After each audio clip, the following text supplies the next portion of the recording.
Chapter 174.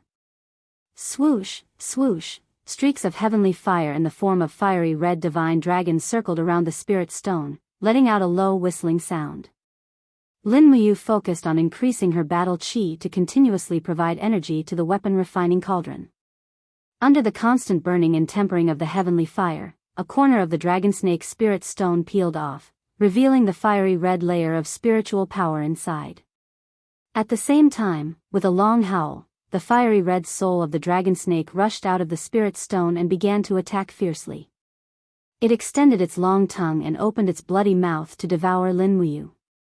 After refining the soul so many times, Lin Muyu had already expected this. Without saying much, he quickly increased his battle chi to strengthen the protective wall of the weapon refining cauldron. At the same time, he let out a soft shout and his entire aura quickly descended into the weapon refining cauldron, forming an invisible domain. Perhaps his strength was not enough to form a suppressive force in the outside world, but the weapon refining cauldron was his domain, so it was not impossible to condense a suppressive force. In the end, under Lin Muyu's strong suppressive force, the soul of the dragon snake howled miserably and tried to bite Lin Muyu again and again, but all of them hit the protective wall of the weapon refining cauldron in front of Lin Muyu. Unknowingly, he no longer relied on the seven luminaries' dark force to suppress the beast soul's counterattack. No matter how strong the dragon snake was, it could not touch him at all. Finally, the soul of the dragon snake struggled a little and Lin Muyu slowly raised her arm.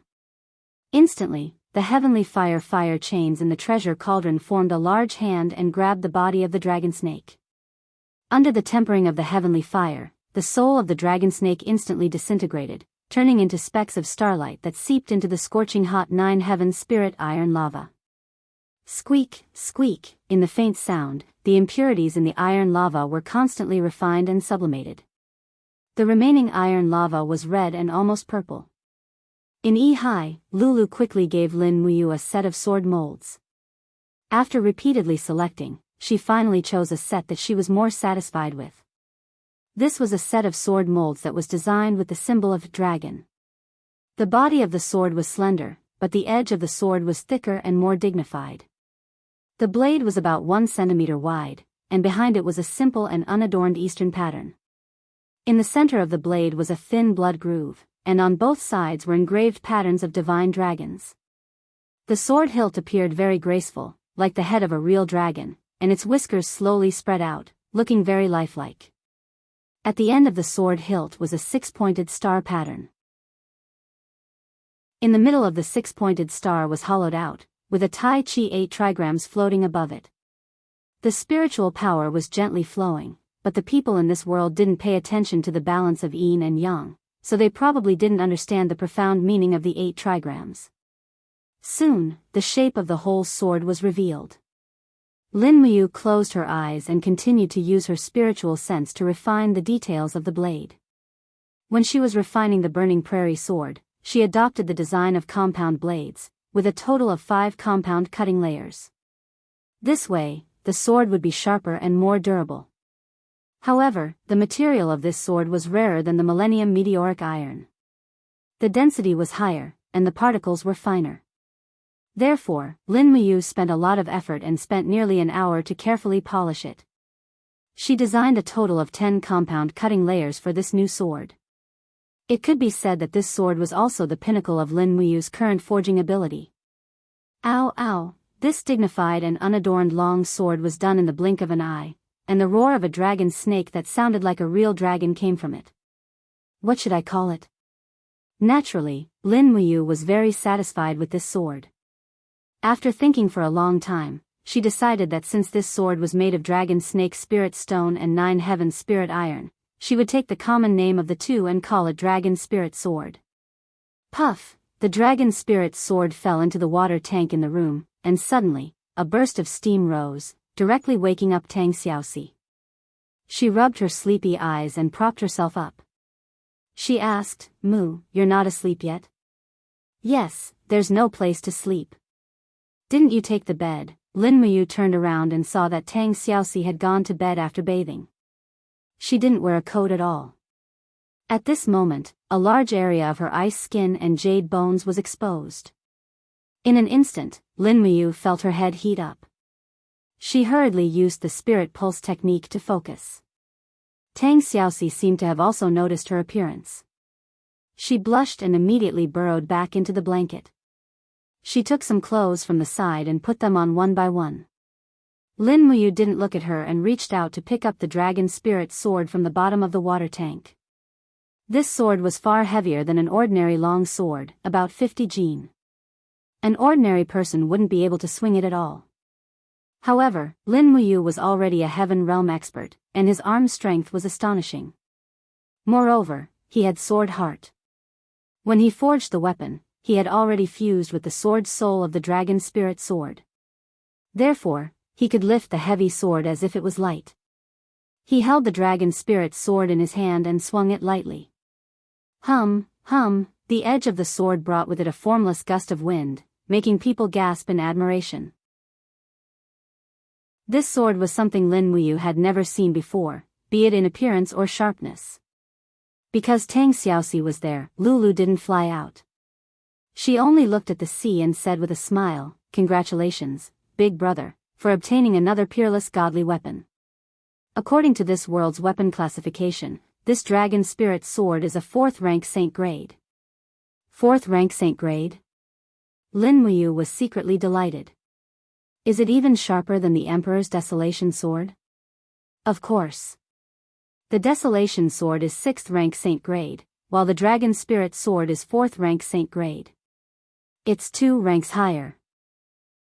This Dragon Spirit Sword should be able to cut open the scales of the 10,000-year dragon snake, right? It definitely can. Lulu giggled. Big brother, I didn't expect you to still be troubled by the dragon snake's defense. That's right. Lin Muyu sighed and said, the art of smithing is my biggest reliance in this world. If I can't rely on the sharpness of my weapon to defeat those stronger than me, then what else can I rely on?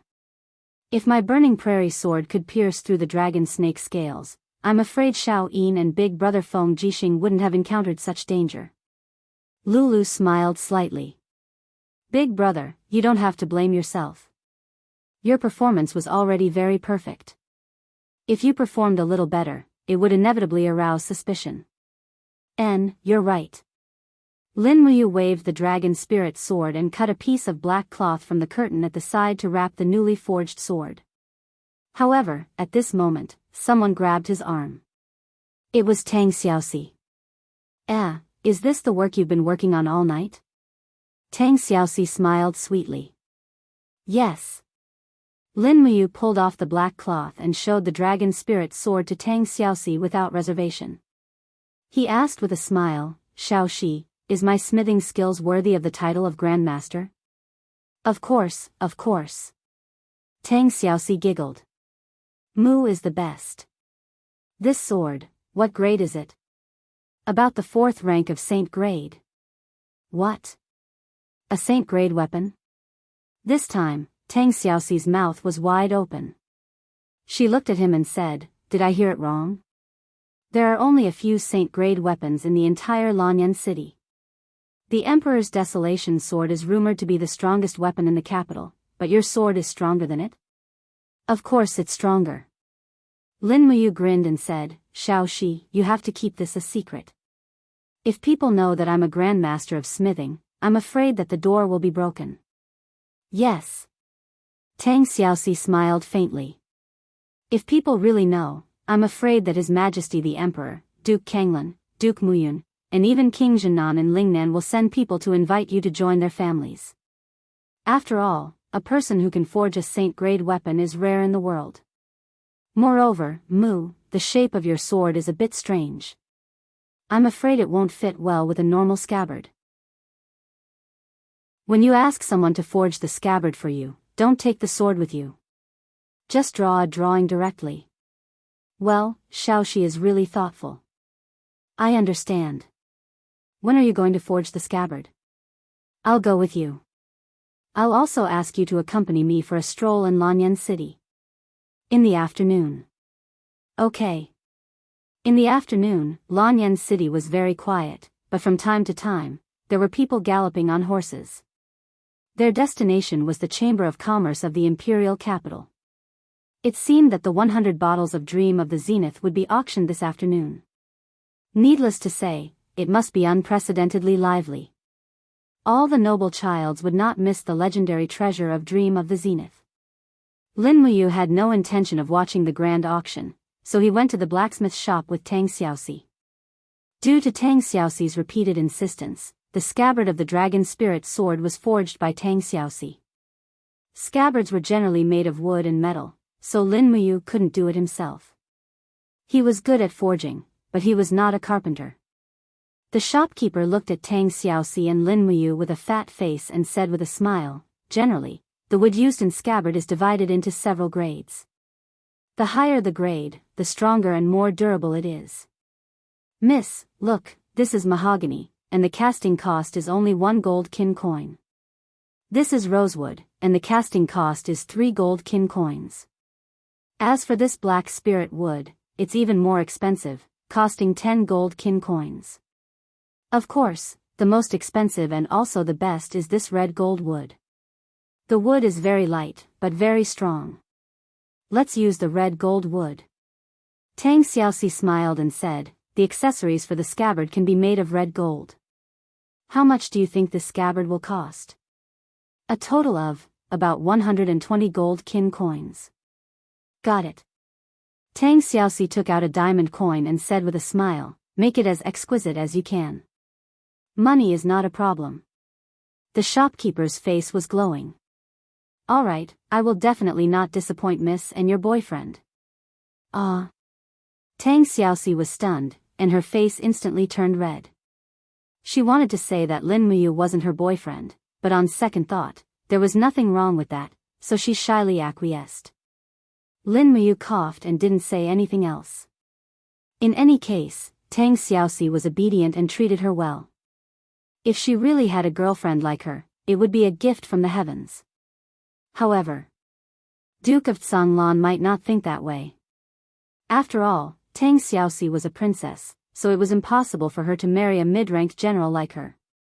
After thinking for a moment, she hurriedly shook her head. What was she thinking? It was all a mess. Chapter 175. Amidst the sounds of hammering, Lin Muyu and Tang Xiaoxi waited for nearly 2 hours. The efficiency of this smithy was quite high. 4 or 5 blacksmiths worked together, and in just 2 hours, the scabbard that Lin Muyu needed was forged. Pure gold wood, a type of wood similar to pure gold. It was polished very smoothly, and the hard pure gold was inlaid around it. The metal was engraved with gorgeous patterns, and it looked quite similar to the style of the dragon spirit sword. "Milord, are you satisfied?" the shopkeeper said with a smile. Lin Muyu took the scabbard and weighed it in her hand. It was about 3 kilograms, not bad. She raised her hand to hold the scabbard of the dragon spirit sword, and with a sudden shake, the black cloth was shredded. Before the shopkeeper could see the true appearance of the dragon spirit sword, the blade entered the scabbard with a "ka" sound, and there was no gap between them. Good craftsmanship indeed. Seeing Lin Muyu's satisfied expression, Tang Xiaoxi smiled and said, "All right, can we go out now?" "Wait a little longer." "Oh. What are you waiting for?" "In a while, Wei Chou and the others will come." "Oh." Tang Xiaoxi didn't understand, so she continued to stroll around Skyspan Street with him. In less than half an hour, Wei Chou appeared with dozens of Eagle Nest Camp soldiers, and he even dragged a few carriages. They were here to transport the dragon snake shields. "Milord." Wei Chou cupped his fists and said with a smile, "We can go load the goods now." "Let's go." "Yes." When they arrived at the smithy, the shopkeeper had already recognized Lin Muyu. With a face full of smiles, he walked up and said, "Milord Lin Muyu, this batch of dragon snake shields has been completely forged. Please follow me." "Yes." After entering the inner courtyard of the ironware shop, they saw piles of black dragon snake shields already piled up there. The shopkeeper lifted one of the shields with force and stretched out his hand to gently brush the metal on the edge of the shield. He said with a smile, The main body of these dragon snake shields is made of dragon snake scales, and the surface is covered with a layer of dark steel. The edge is even cast with 100-year dark steel, and the handle is wrapped with cowhide. It is impervious to water and fire, and can be said to be indestructible. There probably isn't any sharp weapon in the world that can cut through this 10,000-year-old dragon snake shield, right? Really? Lin Muyu smiled faintly and suddenly unsheathed her sword. The dragon spirit sword's aura surged and drew a fiery arc in the air, sweeping across the surface of the dragon snake shield in a straight line. Half a second later, it was sheathed with a dang sound. The speed of her attack stunned Wei Chou, Tang Xiaoxi, and the shopkeeper. It was as if a bolt of lightning had flashed past. Pa! The surface of the dragon snake shield suddenly cracked open. Then, the shield quickly split into two halves and landed in the shopkeeper's hands. The shopkeeper's face was full of shock. How is this possible? We have tested it many times. The strongest blacksmith in the shop used our best weapon to hack at the dragon snake shield. Even when he hit the opening, the dragon snake shield was not damaged in the slightest. Madam Lin Muyu, your sword is... Lin Muyu raised her eyebrows and said, I just want to tell you that there is nothing in this world that is indestructible. Alright, move the dragon snake shields out and load them up. Yes. Wei Chou looked at the dragon snake shields and said happily, Madam, these shields, are they prepared for the eagle nest camp? Lin Muyu quickly dampened his enthusiasm. She could not give him any hope. No, after this, you will accompany me to Dragon Rocky Mountain and send these shields over. I have prepared them for the Longdan army camp. Ah. Wei Chou narrowed his eyes. Madam's mercenary group? Yes, it is officially registered. It is indeed enviable. The people of the Longdan army camp can actually use such good equipment. Even the most elite troops of the Empire probably do not have such equipment. If you are envious, you can resign from your post and go to the Longdan army camp to be a vice commander. Lin Muyu teased. Wei Chou also laughed. Madam, you must be joking. I have sworn to be loyal to the Empire. Ha ha ha, Lin Muyu did not point it out. The Longdan army camp was a private army after all. It naturally could not be compared to the Royal Guards. After all, the Royal Guards were the most elite troops of the Empire. It was not an exaggeration to say that the Longdan army camp was unknown. A total of 5 carts of dragon snake shields were loaded onto the carriages. They were wrapped in huge black cloth and slowly drove on Tongtian Street.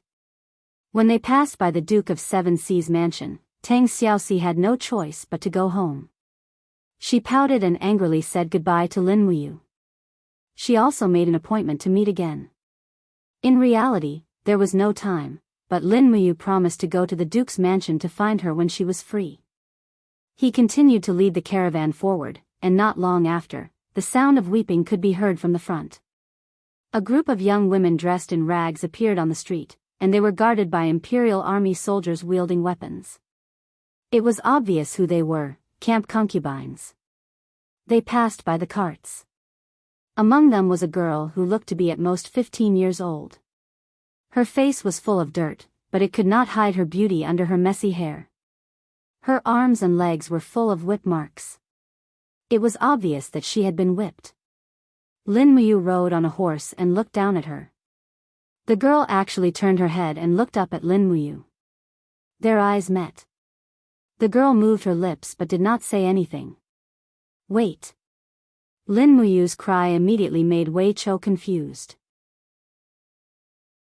He said in a low voice, Madam, don't be impulsive again. Even if you save these girls, there will be new ones to replace them.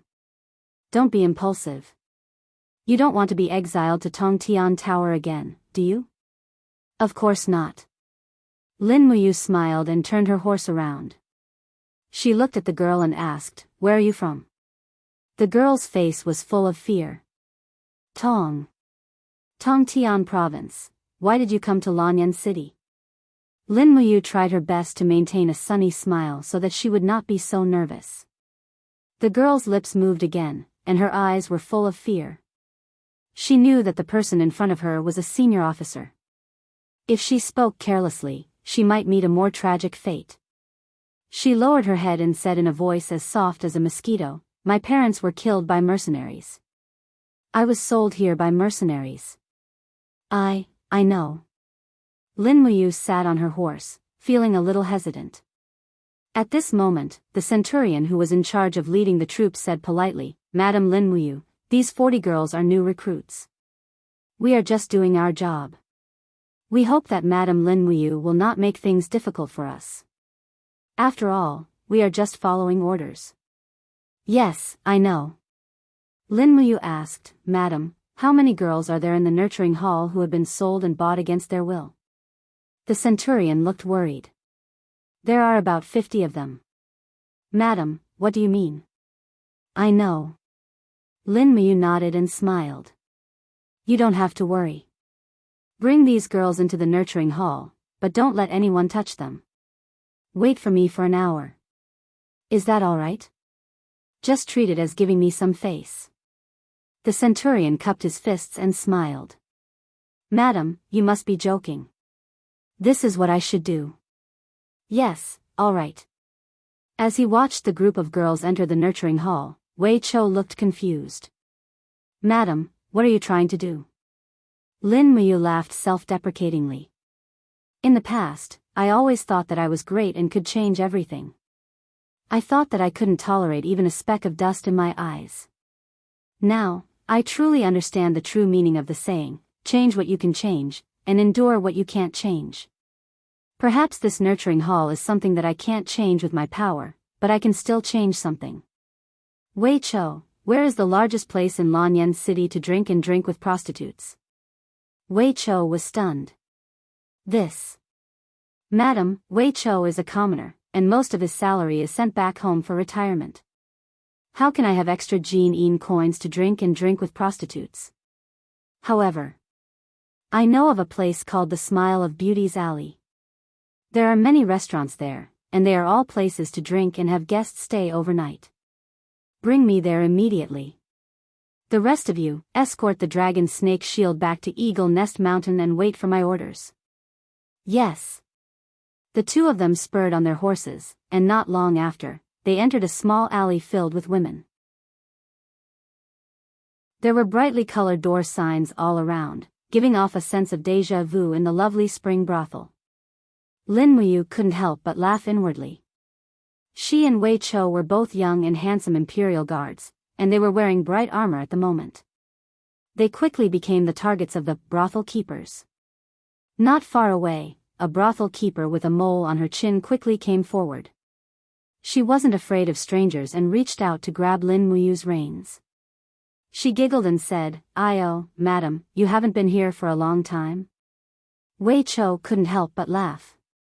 "Madam, I didn't expect you to also," Lin Muyu said seriously. "Damn it, I swear on my honor that I really haven't been here before.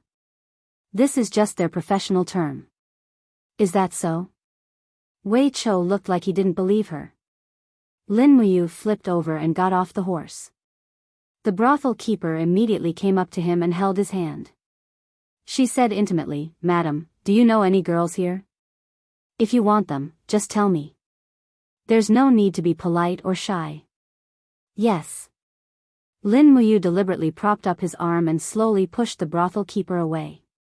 He smiled and said, "Mother, I want to ask, are the girls here, for sale?" "Of course, we are for sale. Otherwise, why would we have customers?" "Madam, look, the best girls here sell for 2 gold kin coins a night. The second-class girls sell for 50 silver kin coins a night. The third-class girls are cheaper, only 10 silver kin coins a night." Lin Muyu's face darkened. "I'm not talking about this kind of sale. Then what kind are you talking about, madam?" "I'm talking about those who sell their bodies directly." The brothel keeper giggled coquettishly. "Madam, you're so bad. The girls here sell their bodies, not their skills." Lin Muyu wanted to die. Wei Chou joked at the side, "Do the third-class girls cost 10 silver kin coins a night? Do you have any girls that sell for 10 copper kin coins a night?" You can consider it. The brothel keeper smiled and said, Madam, you must be joking. Those who sell for 10 copper kin coins a night are not girls, but pigs. Wei Cho was speechless.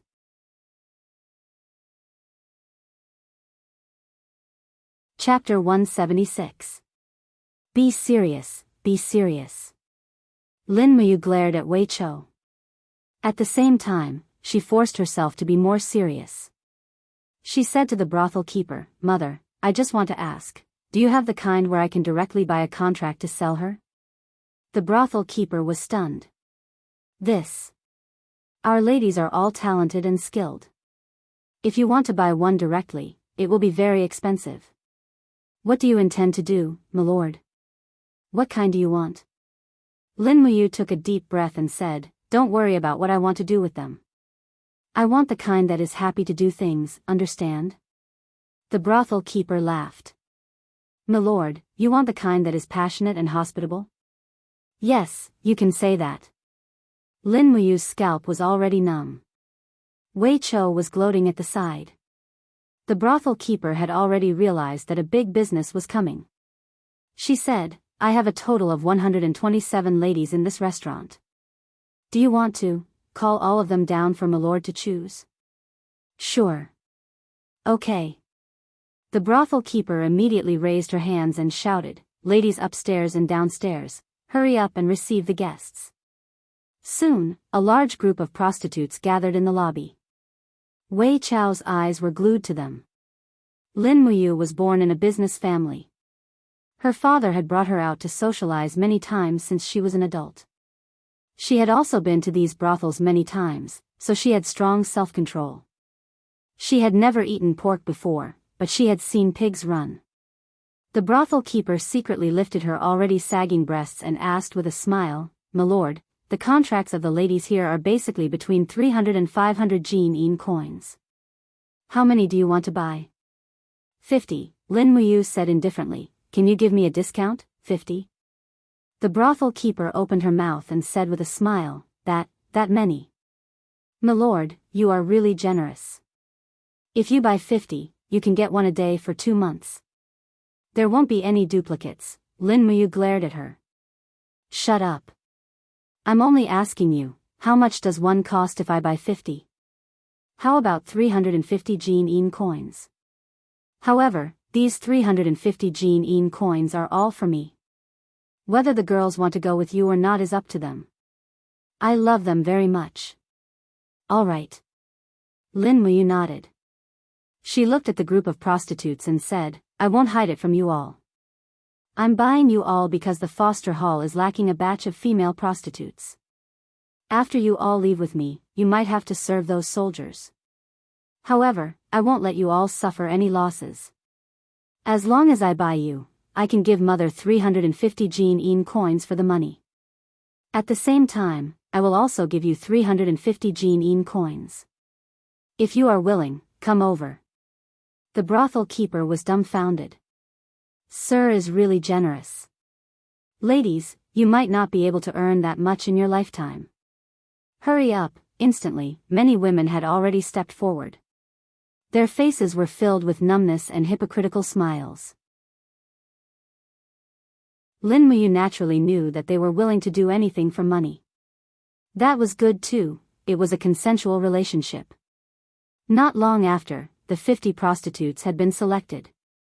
Lin Muyu muttered to herself and began to count. She gave the brothel keeper 17 diamond coins and 500 Jin coins, then went to the gold bank to exchange for Jin coins. Every woman received a heavy bag of Jin coins. However, most of them were unwilling to bring Jin coins into the foster hall. Instead, they directly deposited them in the gold bank. Just like that, it took more than 2 hours. The sky was already close to dusk. When Lin Muyu brought the 50 gorgeously dressed prostitutes to the foster hall, a group of imperial guards couldn't control themselves. In their eyes, these women were much more interesting than the women in distress that they had brought in the afternoon. Lin Muyu found the centurion in charge of the foster hall and stuffed 1,000 Jin coins into his hands as a reward. He directly exchanged the 50 women who were unwilling to become concubines in the foster hall. The bright moon cast a layer of silver light on the streets. Lin Muyu and Wei Chou rode slowly with the 50 young women in tow. Wei Chou smiled and said, "It seems that after the incident at the Tower of Babel, Sir's methods have matured a lot." Lin Muyu sighed. "A fall into the pit, a gain in your wit. How does Sir plan to settle these women?" "Hire a few carriages and take them to Dragon Rocky Mountain." "Ah, Sir's plan is, many of them are already homeless. If I dismiss them now, many of them will still be captured by others to become concubines, which is equivalent to not being able to save them.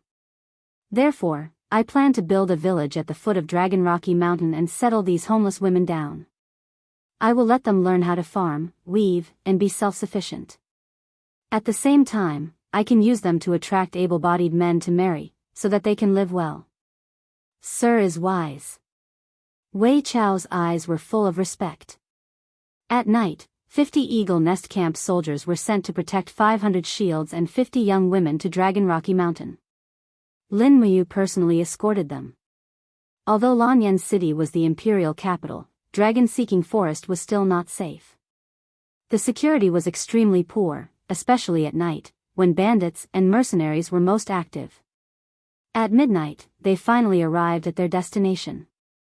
They could see the lights of Dragon Rocky Mountain in the distance. At the foot of the mountain, a dozen Longdan army camp mercenaries wearing standard armor and holding long halberds stood guard. When they saw Lin Muyu, one of them recognized her and immediately cupped his fists. "Greetings, Commander. Open the door and escort us up the mountain." "Yes, sir." Lin Muyu's gaze swept across them. These mercenaries no longer had the hooliganism of a ruffian. Instead, they looked a little like soldiers. Luo Yu was indeed a talent. It was indeed the right choice to let him be in charge of the training of the Longdan army camp. Before they reached the peak of the mountain, dozens of cavalrymen led by Luo Yu had already greeted them. Luo Yu cupped his fists and smiled. "Sir, you're back?" "Yes, I'm giving everyone some equipment." Lin Muyu waved his hand and the dragon snake shields on the carriage behind him flickered under the light of the fire. Luo Yu could tell with a glance that they were good stuff. He was ecstatic.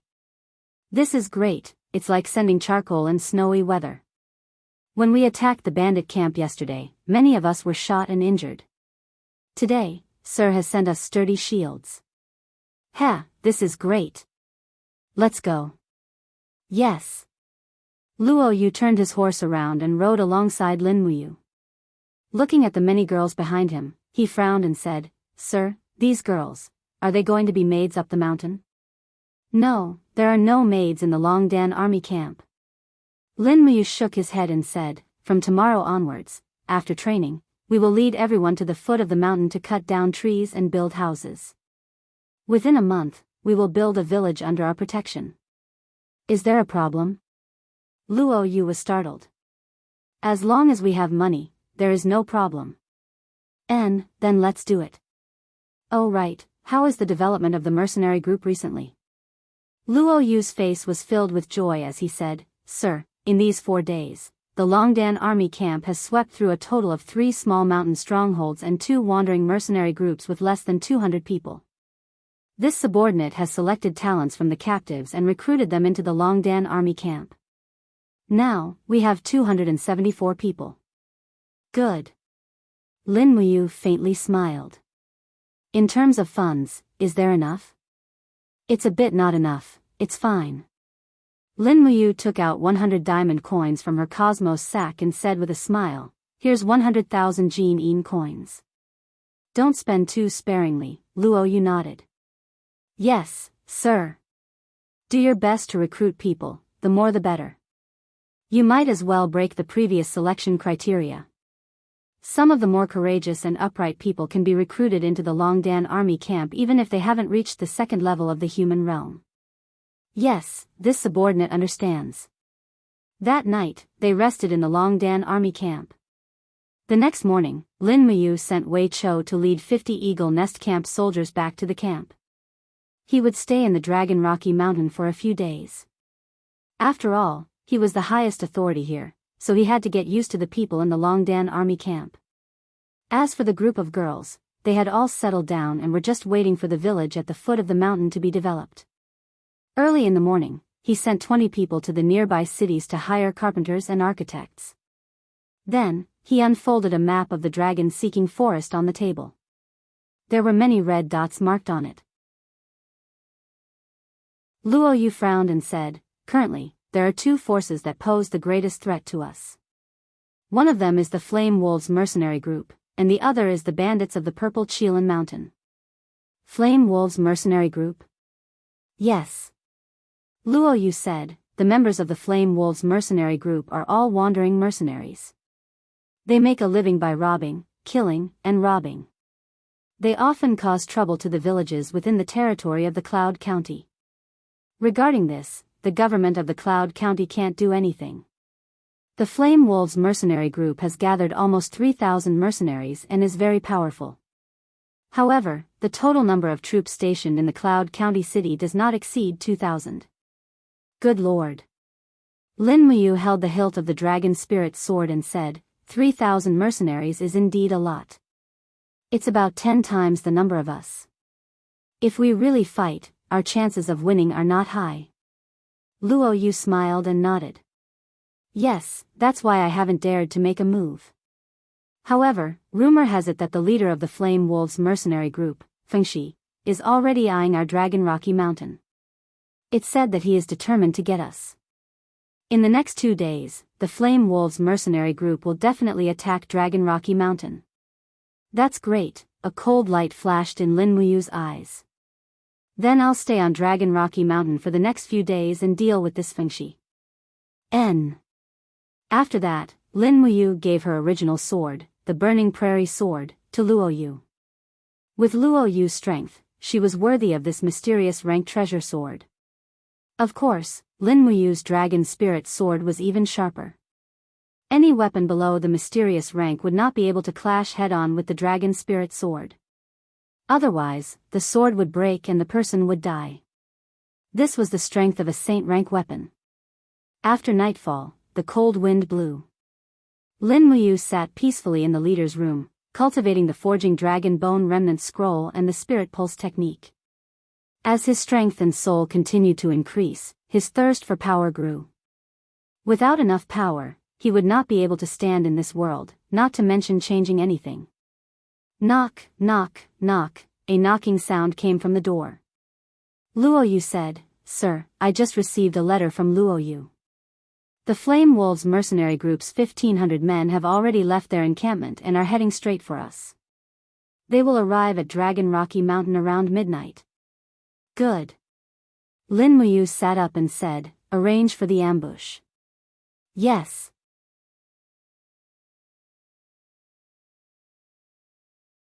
Chapter 177. There were not many people on Dragon Rocky Mountain. If they were surrounded, they would be in a desperate situation. Therefore, if they took the initiative to attack, they might be able to win. If not, they would definitely lose. Lin Muyu could not be said to be well versed in the art of war, but at least she understood such a simple principle. The Flame Wolf mercenaries' camp was about a 3-hour infantry journey from Dragon Rocky Mountain. Based on her understanding, the Flame Wolf mercenaries' camp was not very rich. They did not have more than 300 warhorses. Therefore, it was impossible for them to attack purely on cavalry. They could only advance with cavalry and infantry. Luo Yu pointed at the map and said, "They have a lot of people, so they will definitely take the official road. So here. Broken Claw Gorge is a place they must pass through. Broken Claw Gorge is a dangerous place, so it's a very good place for an ambush."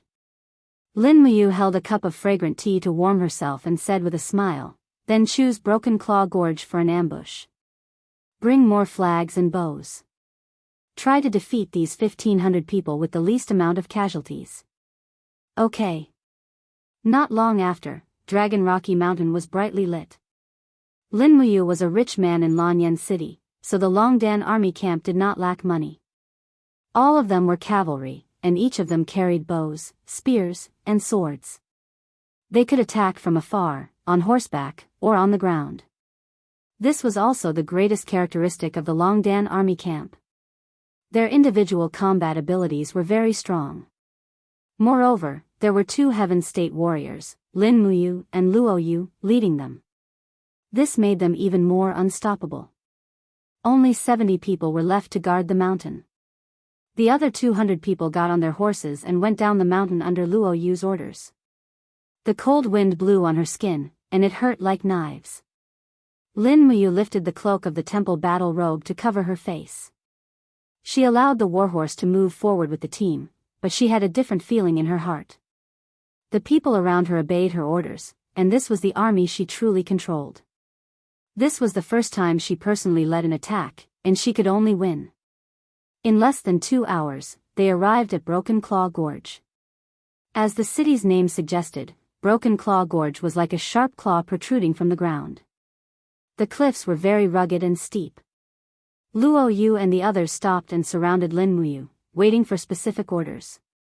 After Lin Muyu carefully examined the surrounding terrain, she simply said, "Luo Yu, lead 100 people and split into 2 groups to go up the mountain. Prepare stones, bows, and flags on the cliffs. When all of their troops enter Broken Claw Gorge, start using bows, arrows, and rolling stones. Also, don't forget to wave the flags and cheer them on. Don't let them know how many people we have. The other 100 people, follow me and hide in the forest at the side. Once they lose their formation, we'll kill them." "Yes, Commander." Everyone's eyes lit up. 200 people against 1,500 people. What kind of challenge was that? However, Lin Muyu was brimming with confidence. Her 200 men were well-trained and well-equipped, while the other party's 1,500 men were a group of wandering mercenaries. To put it bluntly, they were a motley crew. Everyone hid in the ambush.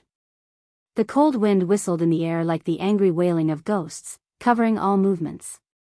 The snorts of the warhorses had even disappeared with the wind. After waiting for a long time, suddenly, a white flag fluttered left and right on the cliff. Lin Muyu immediately gripped the dragon spirit sword tightly and shouted in a low voice, "Everyone, get on your horses. They're here. Listen to my command and prepare to attack." "Yes." The 100 Longdan army camp mercenaries behind her got on their horses. Their faces were full of fighting spirit. Most of them were human realm and earth realm cultivators, so they were already very strong. Now that they were facing a group of wandering mercenaries, they were even more confident and eager to fight. Finally, the sound of horses galloping could be heard in the wind. In the distance, on the official road below the Broken Claw Gorge, a group of people appeared. This group of mercenaries were actually holding torches and lanterns as they moved forward. Lin Muyu couldn't help but snicker. These idiots, aren't they purposely exposing their position? They really are a motley crew. Who's their leader? Lin Muyu asked. Behind her, a mercenary said, "It's Luo Jian, who's at the first firmament of Earth Realm. He's the vice captain of the Flame Wolves mercenaries. Every time they go out, he's the vanguard." "Alright, capture Luo Jian alive." "Yes." In the cold wind, the Flame Wolves mercenaries slowly entered the vicinity of Broken Claw Gorge. Just when the last group of them entered Broken Claw Gorge, war drums suddenly sounded. Arrows fell from the cliffs on both sides like rain, and huge rocks fell from the sky. It was like a disaster. At the same time, at least dozens of Longdan army camps' war flags were waving on Broken Claw Gorge, and their shouts soared into the sky. "Damn." Lin Muyu grinned. Luo Yu was actually able to make such a big movement, which was very surprising to him. Many people from the Flame Wolves mercenaries quickly died, and their faces were full of anger. In the crowd, Vice Captain Luo Jian held his sword, urged his horse, and shouted, "The way back has been cut off. Those despicable people from Longdan army camp. Brothers, follow me and charge forward. Ignore their ambush, let's go straight to the root of the problem and destroy their nest." More than 1,000 mercenaries rushed forward at the same time, but each and every one of them looked like they had thrown away their helmets and armor. "Dang! Lin Muyu pulled out the dragon spirit sword and shouted, "Kill!" She took the lead and opened the wall of the gourd to protect herself and her horse. The other side immediately sent out a large group of soldiers with spears at least 3 meters long to intercept them. This group of wandering mercenaries had some ability, at least they knew how to deal with cavalry. However, Lin Muyu was not an ordinary cavalry. Nay, the warhorse neighed and leaped into the air. Lin Muyu brandished his long sword and the dragon spirit sword sliced through iron like it was mud. Caw caw caw, sounds could be heard as more than a dozen spears were broken. In the next moment, he had already charged into the crowd. He raised his long sword and slashed down from above, directly chopping off the arm of a wandering mercenary. Awesome! Lin Muyu secretly admired the sharpness of this saint-rank sword. When he held the burning prairie sword, he had never felt so comfortable. He spurred his horse forward, and in a flash, he had killed more than a dozen people. Behind him, the mercenaries from Longdan army camp also rushed forward, and the light of their martial spirits was constantly flashing, and the situation quickly became a crushing one. Bastard! Not far away, Luo Jian held a spear in his hand, and the power of his martial spirit appeared on his shoulder. He spurred his horse forward, and before he got close, he shook his spear, and the spearhead was like a poisonous snake trying to swallow Lin Muyu's neck. This kid's spear skills looked very ruthless. But Lin Muyu's reaction speed was faster, and he gently moved his head to avoid the attack, and the spear stabbed into the wall of the gourd. Taking advantage of this opportunity, he gently waved his dragon spirit sword, and with a kacha sound, Luo Jian's spear was directly cut in half. How can this be? Luo Jian retreated, but there was no way out. Lin Muyu rushed forward and fiercely punched him, and with a bang sound, Luo Jian slightly swayed on his horse, and was immediately grabbed by Lin Muyu and placed on the back of the horse. She shouted, "Luo Jian has been caught by me, do you still want to continue to struggle?" Her martial spirit shone brightly, and an intense do qi appeared around Lin Muyu's body, shooting up into the sky. Immediately, the group of mercenaries were dumbstruck. No one had thought that this would be the result, and even more so, that their vice-captain would be captured in just one round.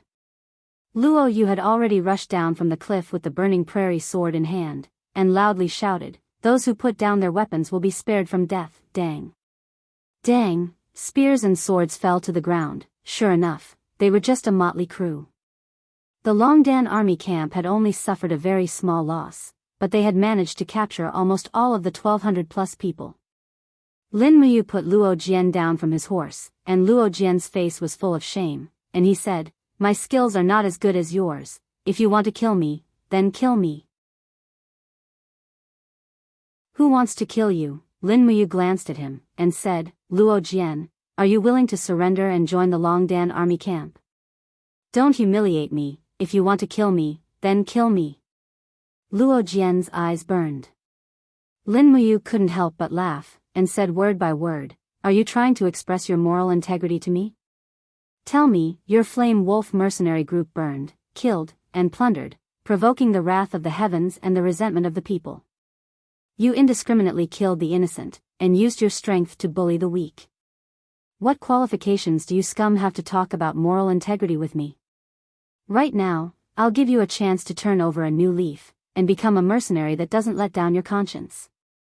Are you willing to join the Longdan army camp?" I, Luo Jian's eyes flashed, every word from Lin Muyu stabbed at his sore spot. No matter how strong he was still a despicable wandering mercenary, a person who killed the innocent, and a beast. How could he talk about moral integrity? Your Longdan army camp might not be full of good people, right? In this world, good people don't live long. Luo Jian suddenly said with a sneer. Lin Muyu also smiled, and pointed behind her, and said, "The Longdan army camp will never bully the weak, nor will we indiscriminately kill the innocent for money. If there is, we will kill without mercy. Whether you believe it or not, the Longdan army camp will definitely do it." Luo Jian sighed, and finally made a decision. "Fine, I'll use my cheap life to see if you, Lin Muyu, can really do what you say and be a mercenary that doesn't let down his conscience. And you will get what you want." Lin Muyu was naturally very confident. Why would wandering mercenaries burn, kill, and loot? It was because they were poor, but the Longdan army camp would not be poor. They had an endless income from the Imperial Chamber of Commerce, enough to support a small elite army. The remaining nearly 1,300 wandering mercenaries were all brought back to the Dragon Rocky Mountain, and nearly 742 of them were selected to join the Longdan army camp. The rest were sent away after collecting their weapons and armors. At least, they could not be used by Fengshi again. In the afternoon, a group of mercenaries from the Longdan army camp drank to their heart's content at the celebration banquet. Only Luo Jian sat sullenly at the side. Lin Muyu walked up to him and asked with a smile, "What are you thinking about?" "I'm thinking," Luo Jian wanted to say something but stopped. His eyes swept over Lin Muyu and smiled. "Do you think that Commander Fengshi will let this go?" "Lin Muyu, your celebration banquet is too early. You have to know that the real elites of the Flame Dragon mercenary group are the remaining 1,500 people." "I know." Lin Muyu smiled slightly, "But it's okay, sooner or later they will be my people. Luo Yu, you will be responsible for the normal training of the Longdan army camp. I will go out for a few days." "Yes." Luo Yu cupped her fists. Luo Jian's eyes were a little dull, and he was silent.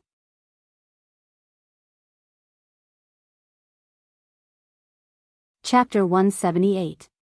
Sian Mist Town was a peaceful town located in the northeast corner of Yunzhong Commandery. Sian Mist Town was famous for its wine made from 5 grains. Although the town was not large, it had more than 20 pubs, which attracted a lot of paladins and wandering mercenaries. At the same time, Sian Mist Town was also the base of the Flame Wolf mercenary group. Early in the morning, a light drizzle fell from the sky, moistening everything in the small town. The continuous drizzle fell on the stone pavement and the soil, nurturing new life for the next spring. The pedestrians on the road looked hurried. A few burly men with heavy battle axes on their backs were asking about the price of ale in the tavern, but they just shook their heads. They didn't have enough money on them, so they wanted to find a cheaper tavern. In the drizzle, a young man in a yellow straw raincoat walked slowly. He raised his head and lifted his cloak, revealing a delicate and handsome face. He stopped in front of a tavern and immediately attracted the attention of the lady boss of the tavern. She went up to him and said with a smile, "Young master, do you want to stay here or drink?" He smiled slightly.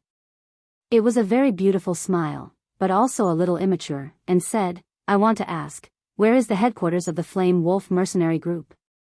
"The Flame Wolf mercenary group?" The proprietress was stunned for a moment, then stopped smiling and said, "Young master, you want to join the Flame Wolf mercenary group, right?" "Yes, Lord Fengshi lives in the courtyard at the northernmost part of this street." "But young master, you don't look like a wandering mercenary, do you?" "Thank you." Lin Muyu cupped her hands in gratitude, pulled down her cloak, and continued to walk in the rain. At this moment, a carriage suddenly galloped in front of them. The coachman's face was full of ferocity. He raised his horsewhip from afar and shouted, "Get out of the way, bastard!" Whoosh! The horsewhip flew in an arc towards Lin Muyu's neck. However, Lin Muyu's speed was even faster. She had already raised her left hand and grabbed the end of the whip with a "paw" sound. With a sudden tug, the coachman was forcefully pulled down from the carriage.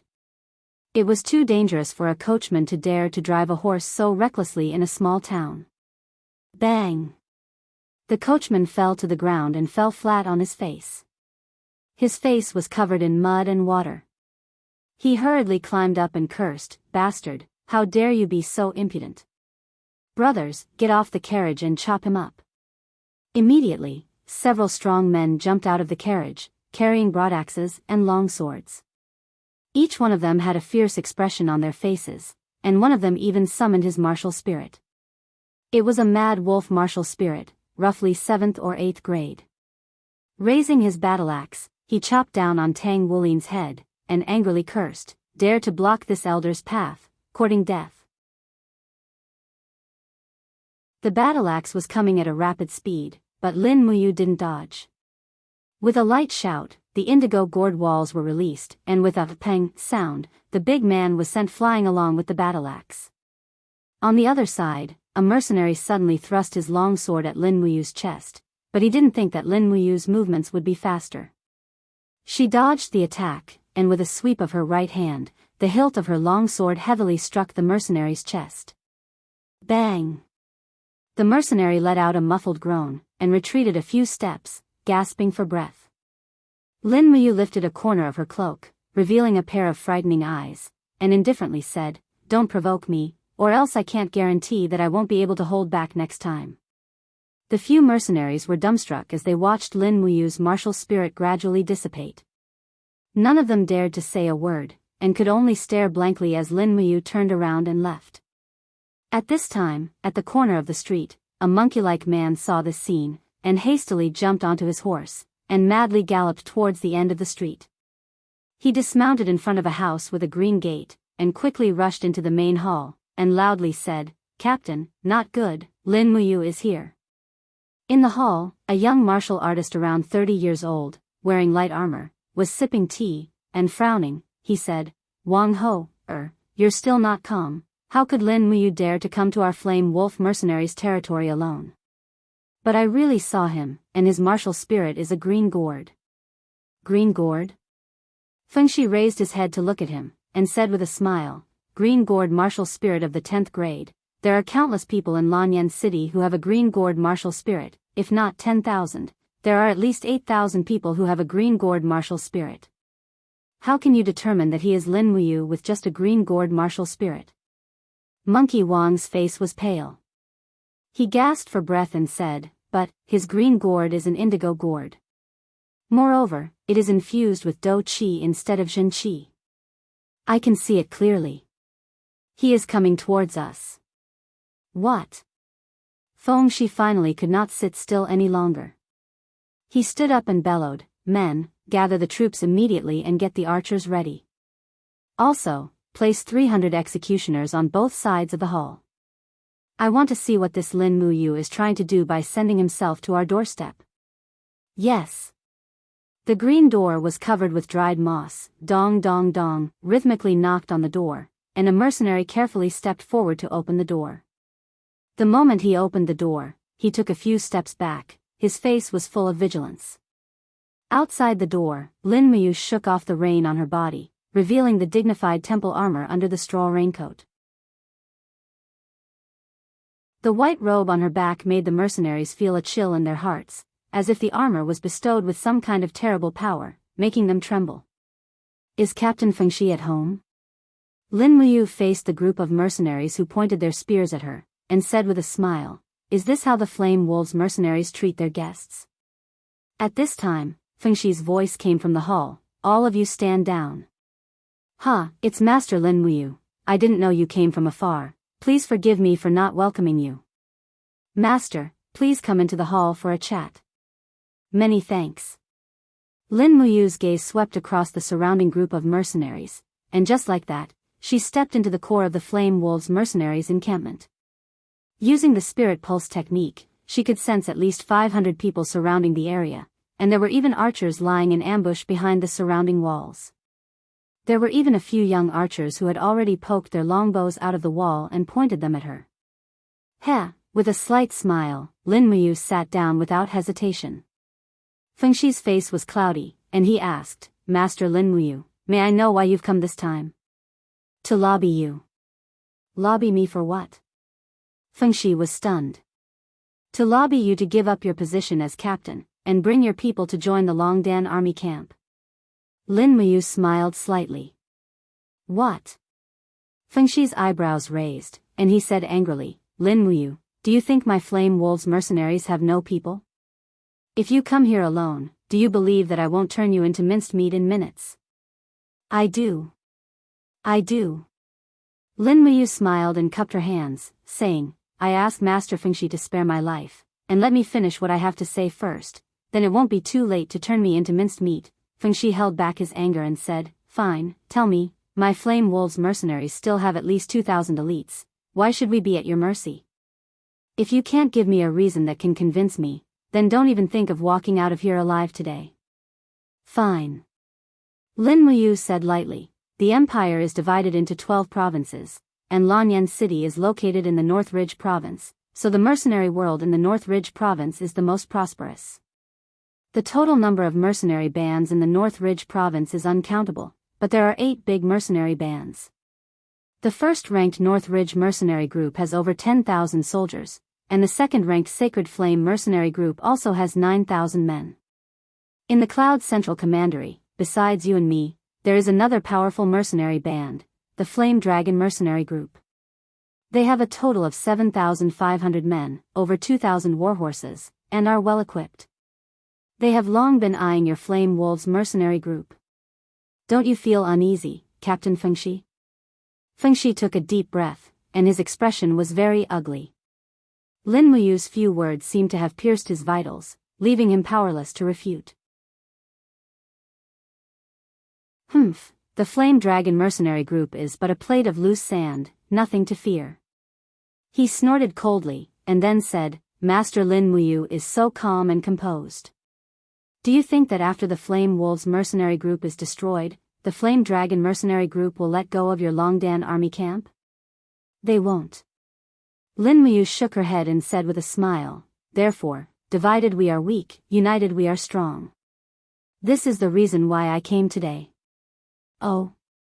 Fengshi couldn't help but smile, and said, Since you want our Flame Dragon mercenary group to join the Longdan army camp, then tell me, what qualifications do you have to make us join you? Lin Muyu put up 3 fingers, and said with a faint smile, First, the Longdan army camp's base, Dragon Rocky Mountain, is dangerous, easy to defend, and hard to attack. Second, the Longdan army camp has enough food and weapons, and we can buy another batch of warhorses, which will be enough to fight against the Flame Dragon mercenary group. Third, the Longdan army camp has a few very powerful generals, including Luoyu, who has stepped into the Heaven Realm. Master Fengshi, do you have these? Fengshi was actually speechless, and said, Even so, our Flame Wolves mercenary group has no reason to join you. No, you do. Lin Muyu smiled faintly. You don't have money, whether it is weapons or warhorses, they are very scarce. Look at the weapons used by the people outside, many of them have been seriously worn out. Do you want your brothers to take such equipment and risk their lives against the Flame Dragon mercenary group? Fengshi was speechless, and said, Our Flame Wolves mercenary group has rarely plundered in the past half a year, and only recuperated in Cyan Mist Town, otherwise. Lin Muyu smiled, Commander Fengshi, since you don't want to do things that go against your conscience, why don't you join the Longdan army camp? As long as you join the Longdan army camp, I promise to equip each of you with warhorses, excellent weapons, and suitable armor. I will keep my word. Really? Fengshi was a little bit tempted, and when he said these words, he was a little bit regretful. He shook his head and laughed at himself. Poor people are short of ambition. Lin Muyu couldn't help laughing. The Longdan army camp never plunders people, nor does it indiscriminately kill the innocent. Isn't this enough for you to join us? As long as you join the Longdan army camp, I can make you the deputy commander, how about it? But if you must be the enemy of the Longdan army camp, then... Lin Muyu pointed at the military rank on her collar, and said with a threatening smile, that is to be the enemy of the whole empire. Even if you kill me here, my brothers Feng Jixing and Qin Lei will lead tens of thousands of people to flatten your Flame Wolves mercenary group. Alas, Fengshi finally couldn't bear this kind of psychological pressure. His eyes turned red, and he said in pain, Then how can I believe your promise to me that you have enough capital to provide equipment for 2,000 people?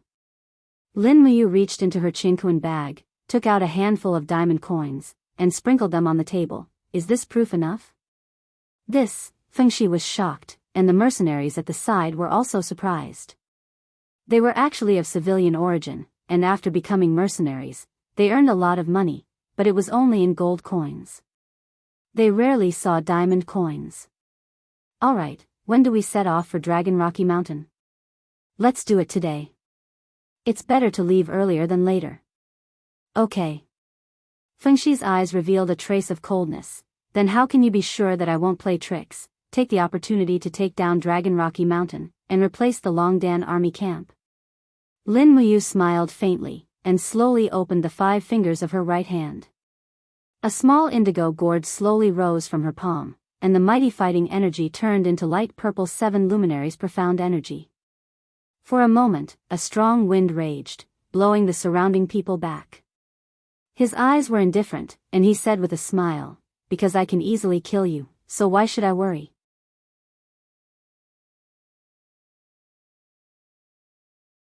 Chapter 179. While the drizzle was still falling, a large group of Fire Wolf mercenaries had already carried their weapons and led their horses out of Cyan Mist Town. This also meant that Lin Muyu's persuasion operation this time had been a success.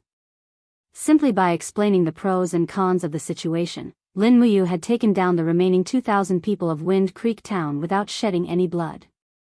Lin Muyu put on her straw raincoat again and rode a horse side by side with Fengxi. Behind them, the mercenaries were either walking or pulling carts. The carts stored the mercenary group's assets. The Flame Wolf mercenary group was really poor. They even brought tables and chairs with them. Lin Muyu didn't say much. It was a good thing to run a household. "I heard that the captain is also a commoner." Fengxi pulled his cloak to cover his face and said with a smile. This young captain of the Flame Wolf mercenary group now respected and feared Lin Muyu at the same time. So he was very careful when he spoke. "Yes." Lin Muyu nodded and said with a smile, "But Sir Fengxi, you don't need to worry. I'm different from those people in the capital. In my eyes, commoners and nobles are the same. Everyone is born equal." Fengxi couldn't help but be taken aback. This subordinate has heard that Milord saved His Majesty and Princess Qin Yin at Deer Cry Park, and was even adopted by His Majesty as his godson. With Milord's current status, why do you still want to participate in this mercenary competition? That status is given by others. If others want to take it away, they can take it away at any time.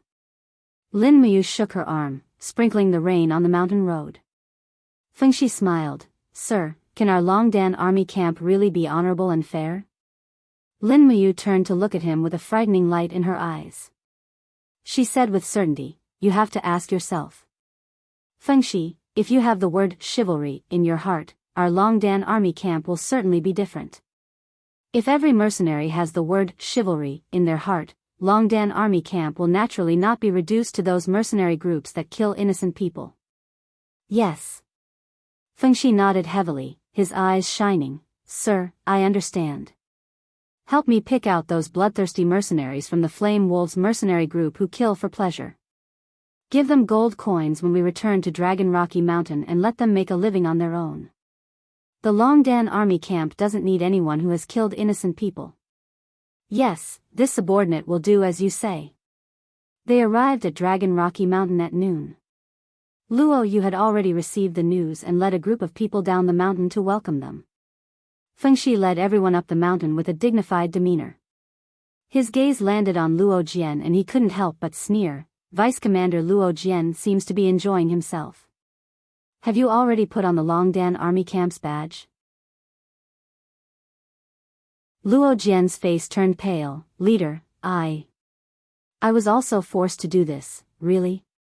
Fengxi's gaze was cold. He didn't say anything else and urged his horse to leave. Lin Muyu and Luo Yu looked at each other and smiled. It seemed that the integration of the Longdan army camp and the Flame Wolves mercenary group was also a big problem. If it wasn't handled well, they were afraid that there would be internal strife before the Flame Dragons mercenary group even attacked.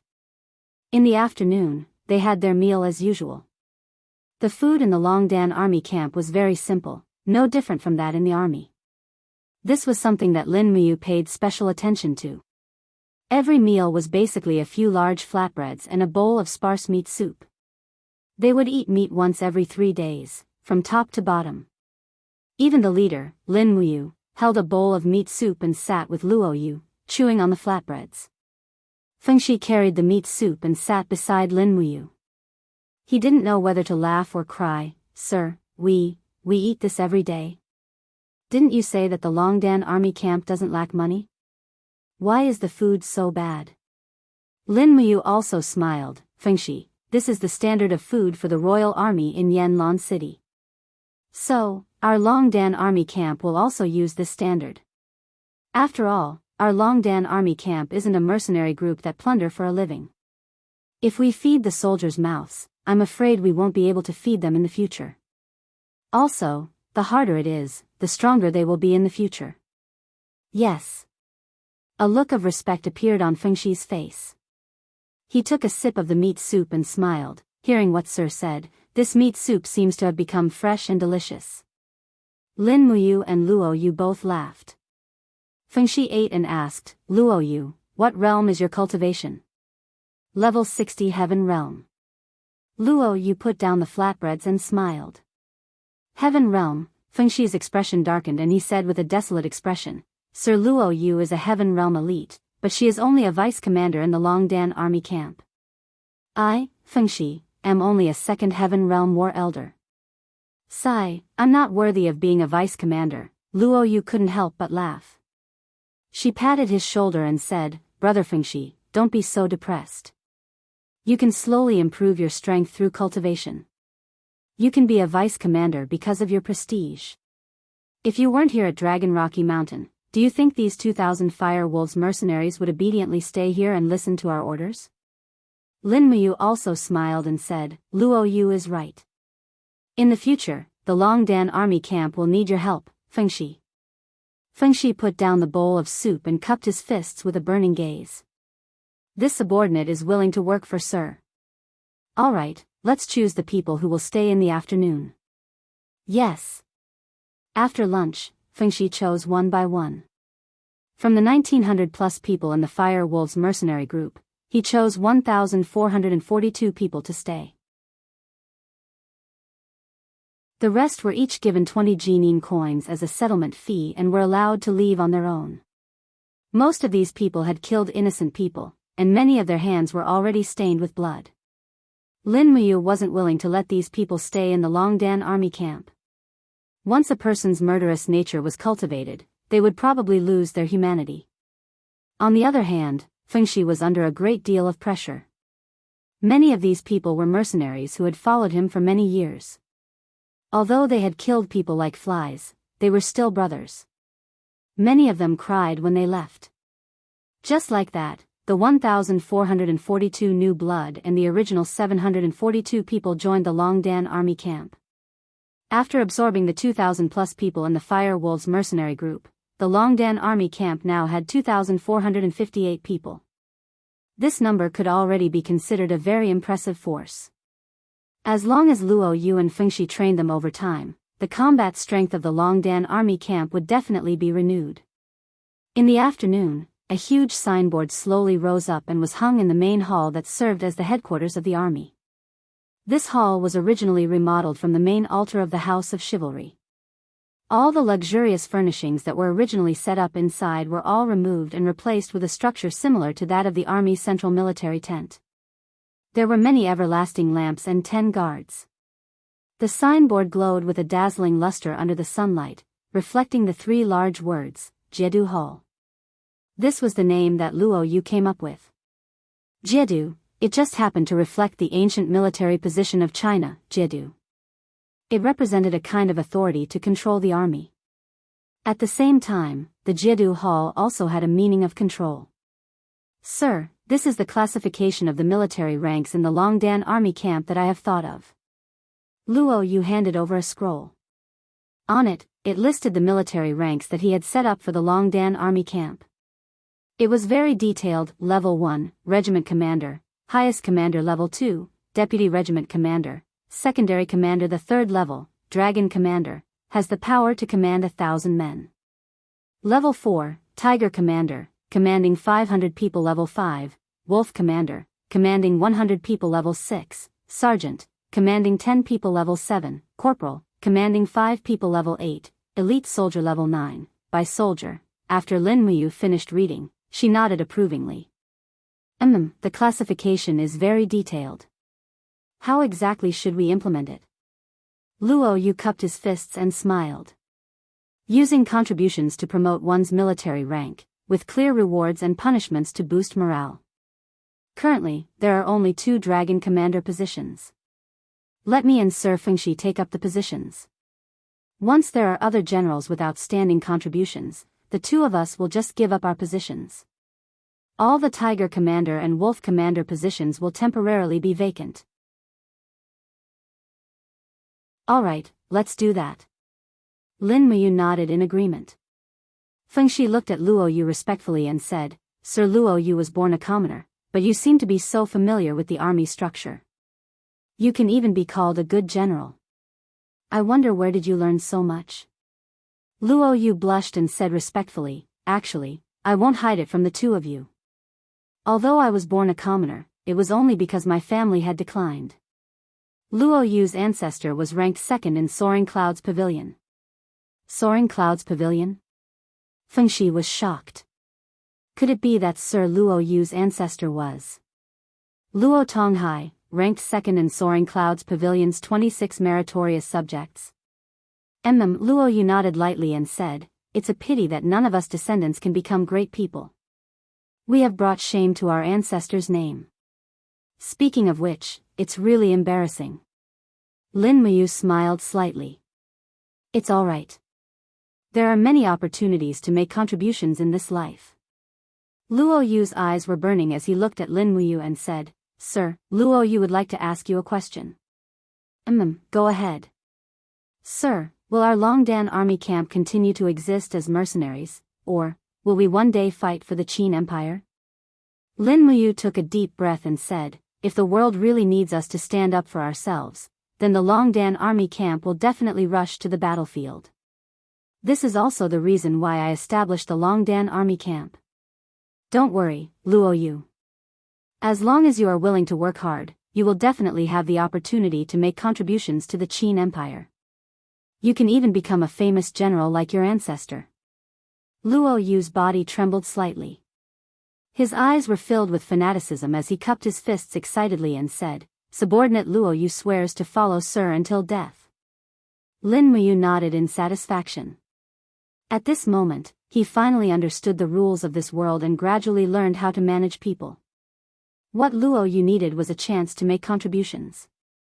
He wanted to become a famous general, while Fengshi needed a strong backing and someone to point him in the right direction. Now that Lin Muyu had provided them with what they needed the most, the 2 of them would naturally repay him with their lives. The discussion continued until late at night, when Luo Yu reminded him, My lord, we're about to purchase 2,000 horses from the western regions. This subordinate has already arranged for the horses to be delivered to Dragon Rocky Mountain in about 7 days. Each horse costs 80 Jin coins, so that's a total of 160,000 Jin coins. Including the saddles, horseshoes, fodder, etc., I'm afraid that we won't be able to afford them without 200,000 Jin coins. Understood. Lin Muyu opened his Cosmos sack and took out another 300 diamond coins. He handed them all to Luo Yu. His heart ached. There were only 60 diamond coins left in the sack. He felt extremely poor. Raising a powerful mobile army was indeed not something an ordinary person could afford.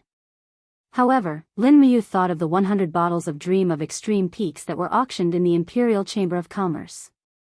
They had not received the money yet, so it should be enough.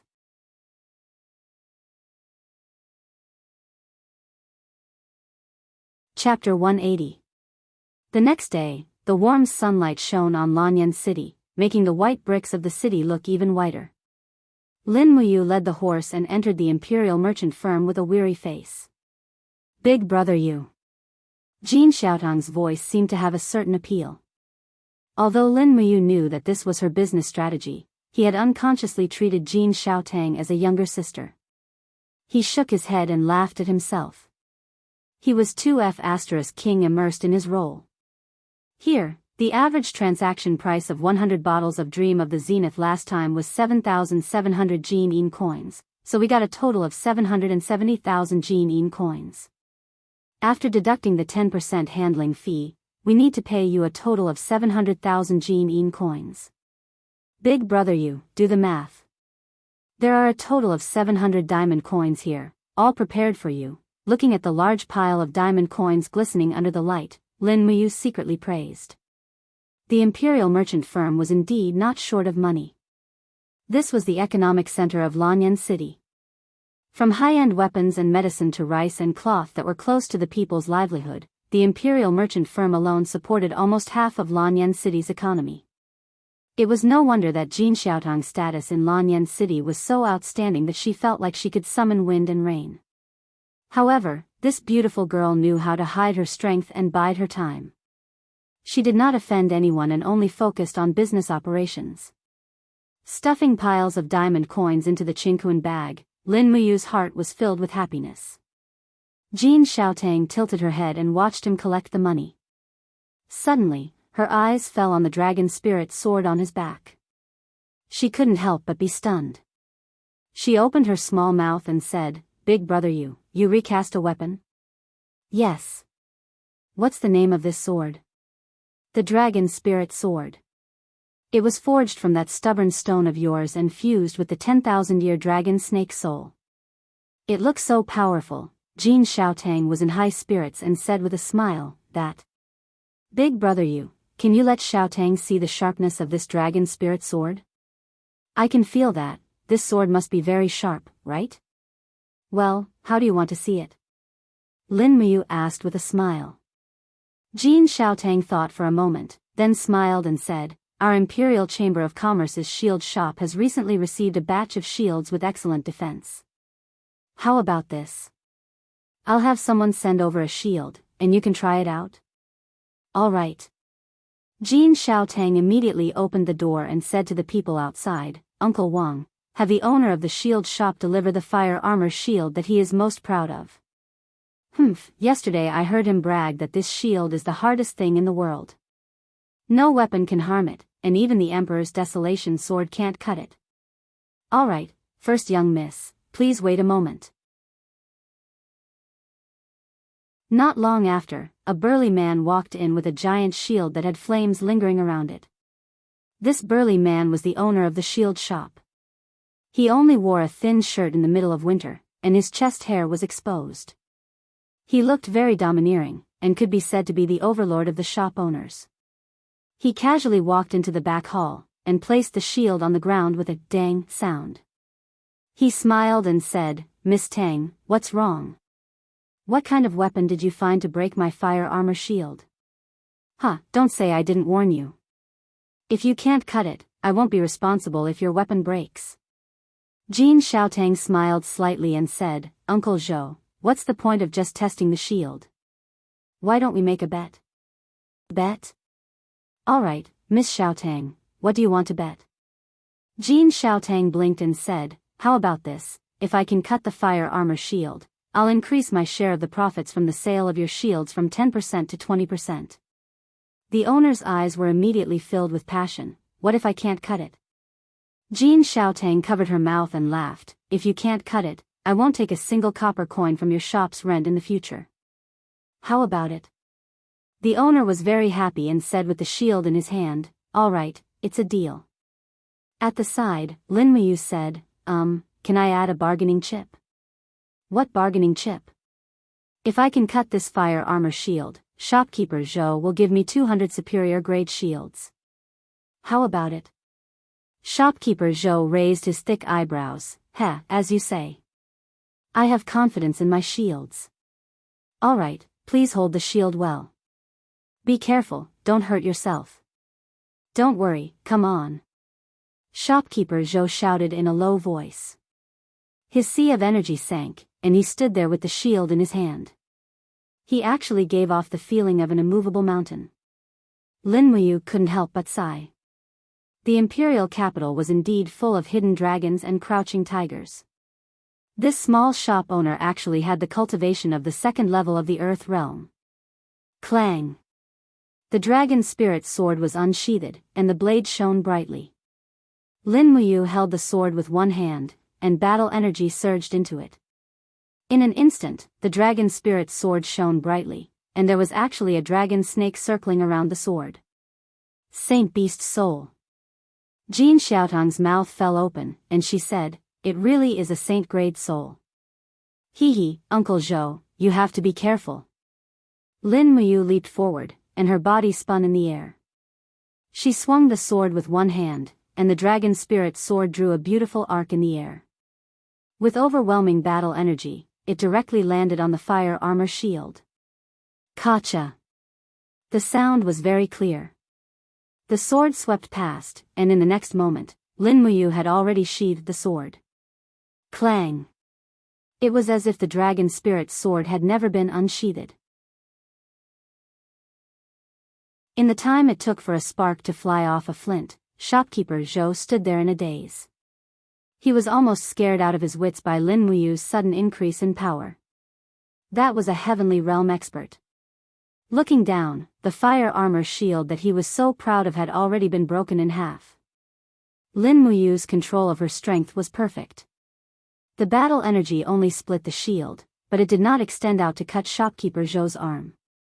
Otherwise, with the sharpness of the dragon spirit sword, perhaps shopkeeper Zhou's body would have been cut in half. No, with the angle that Lin Muyu had slashed at, shopkeeper Zhou would have been cut into 5 pieces. How is this possible? Looking at the scattered fire armor shield on the ground, shopkeeper Zhou's face was full of disbelief. This is a shield forged from the black turtle fire armor for 10,000 years. How could it be cut in half? Jin Xiaotang patted his shoulder, and said with a smile, Uncle Zhou, if you agree to a bet, you must accept your loss. Shopkeeper Zhou nodded, of course, but sir, can you let me take a look at your sword? Lin Muyu crossed her arms in front of her chest, and smiled as she shook her head. No, it's just a slightly sharp blade. He understood the principle of not showing off one's wealth. In fact, the reason why he was willing to make the bet was to help Jin Xiaotang. Otherwise, he would not have been willing to let the dragon spirit sword out of its sheath so easily. After all, the more people knew about this sword, the more disadvantageous it would be for him. Fine, shopkeeper Zhou said dejectedly, sir, please come with me. I will fulfill my promise and give you 200 excellent quality shields. What do you want these shields for? Just send them directly to the Eagle Nest camp. Okay. Shopkeeper Zhou's eyes lit up, and he said, Sir, could you be the new commander of the Eagle Nest camp, Lin Muyu? The Lin Muyu who saved Her Highness? Yes. I see. Then I did not give these 200 shields to the wrong person. Thank you very much. You're welcome. It is the store's honor to be able to send these shields to the royal guards. At night, the 200 shields were sent to the Eagle Nest camp directly into the military warehouse, and then distributed to those who needed them. As for Lin Muyu, the idle commander, he finally returned to the Eagle Nest camp. Fortunately, he had Wei Chou and Xiahou Sang, these 2 capable men, to help him take care of the Eagle Nest camp. Otherwise, he would have been in a terrible situation. Sir. Wei Chou stood at the side, cupped his fists, and said, after the winter sacrifice ceremony, the Zetian Palace's new mission has been sent to the Eagle Nest camp. The mission this time is relatively simple. We need to hunt 30 cloud deer and 500 swift wolf skins in the dragon-seeking forest within a month. In addition, His Majesty wants to customize new battle robes for the commander-level general stationed at the border, so we need 100 snow fox skins. Yesterday, I led 30 people to the edge of the dragon-seeking forest and have already hunted 40 snow foxes. Lin Muyu couldn't help but smile. So efficient? Xiahou Sang joked, Sir Wei Chou's archery skills are becoming more and more exquisite. Now, it can be said that he can shoot a willow leaf 100 steps away, and with the demon-devouring bow that the commander rewarded him with, killing those snow foxes is like killing a chicken with a butcher's knife. Wei Chou smiled awkwardly. Sir Xiahou Sang, you flatter me. This is the result of the Eagle Nest Camp's soldiers working together. As he spoke, Wei Chou suddenly thought of something and said, Sir, the Triennial Sword Duel Tournament will be held in 5 days. There are less than 3 days until the registration period. Has Sir signed up? I heard that Feng Jixing, Qin Lei, and the others have all signed up. Oh, the Sword Duel Tournament is finally starting? Lin Muyu grinned and said with a smile, All right, where can I sign up? The sword duel tournament is directly organized by the Zetian Temple, so you can directly sign up with the Zetian Temple's official. It is said that the registration fee is very expensive, 100 Genin coins. Ordinary people can't afford it, and after signing up, you must be selected by the Ministry of War before you can participate. I'm afraid that it will be very difficult for commoners to have the opportunity to participate. Is that so? Lin Muyu frowned and said, what are the benefits of winning the sword duel tournament? You can obtain the Gilded Dragon Talisman bestowed by His Majesty. This Gilded Dragon Talisman is a symbol of military power that is higher than the Tiger Talisman. Those who possess the Gilded Dragon Talisman can directly mobilize an army of less than 10,000 soldiers in any province within the imperial capital, but after the operation, they must report back to the Zetian Temple. I believe that the Gilded Dragon Talisman is more of a symbol. Lin Muyu frowned and said, then there must be a lot of people participating in the sword duel tournament. The noble young masters of Lanyan City and those with extraordinary cultivation will all participate, and there are even quite a number of people who have traveled thousands of miles from the other 11 provinces. For many of the declining noble families, seizing the Gilded Dragon Talisman will be an opportunity for their families to rise again. Will Xiang Yu participate? Lin Muyu said indifferently, if Xiang Yu participates, I'm afraid that others won't have the chance.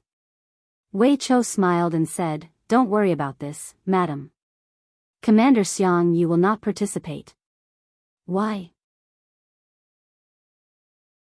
Because the age limit for the sword duel tournament is 35 years old and below, and Commander Xiang Yu is already 37 years old. Alright, then it's settled. Lin Muyu pressed the table and said with a smile, Wei Chou, follow me to the Zetian Temple. Yes.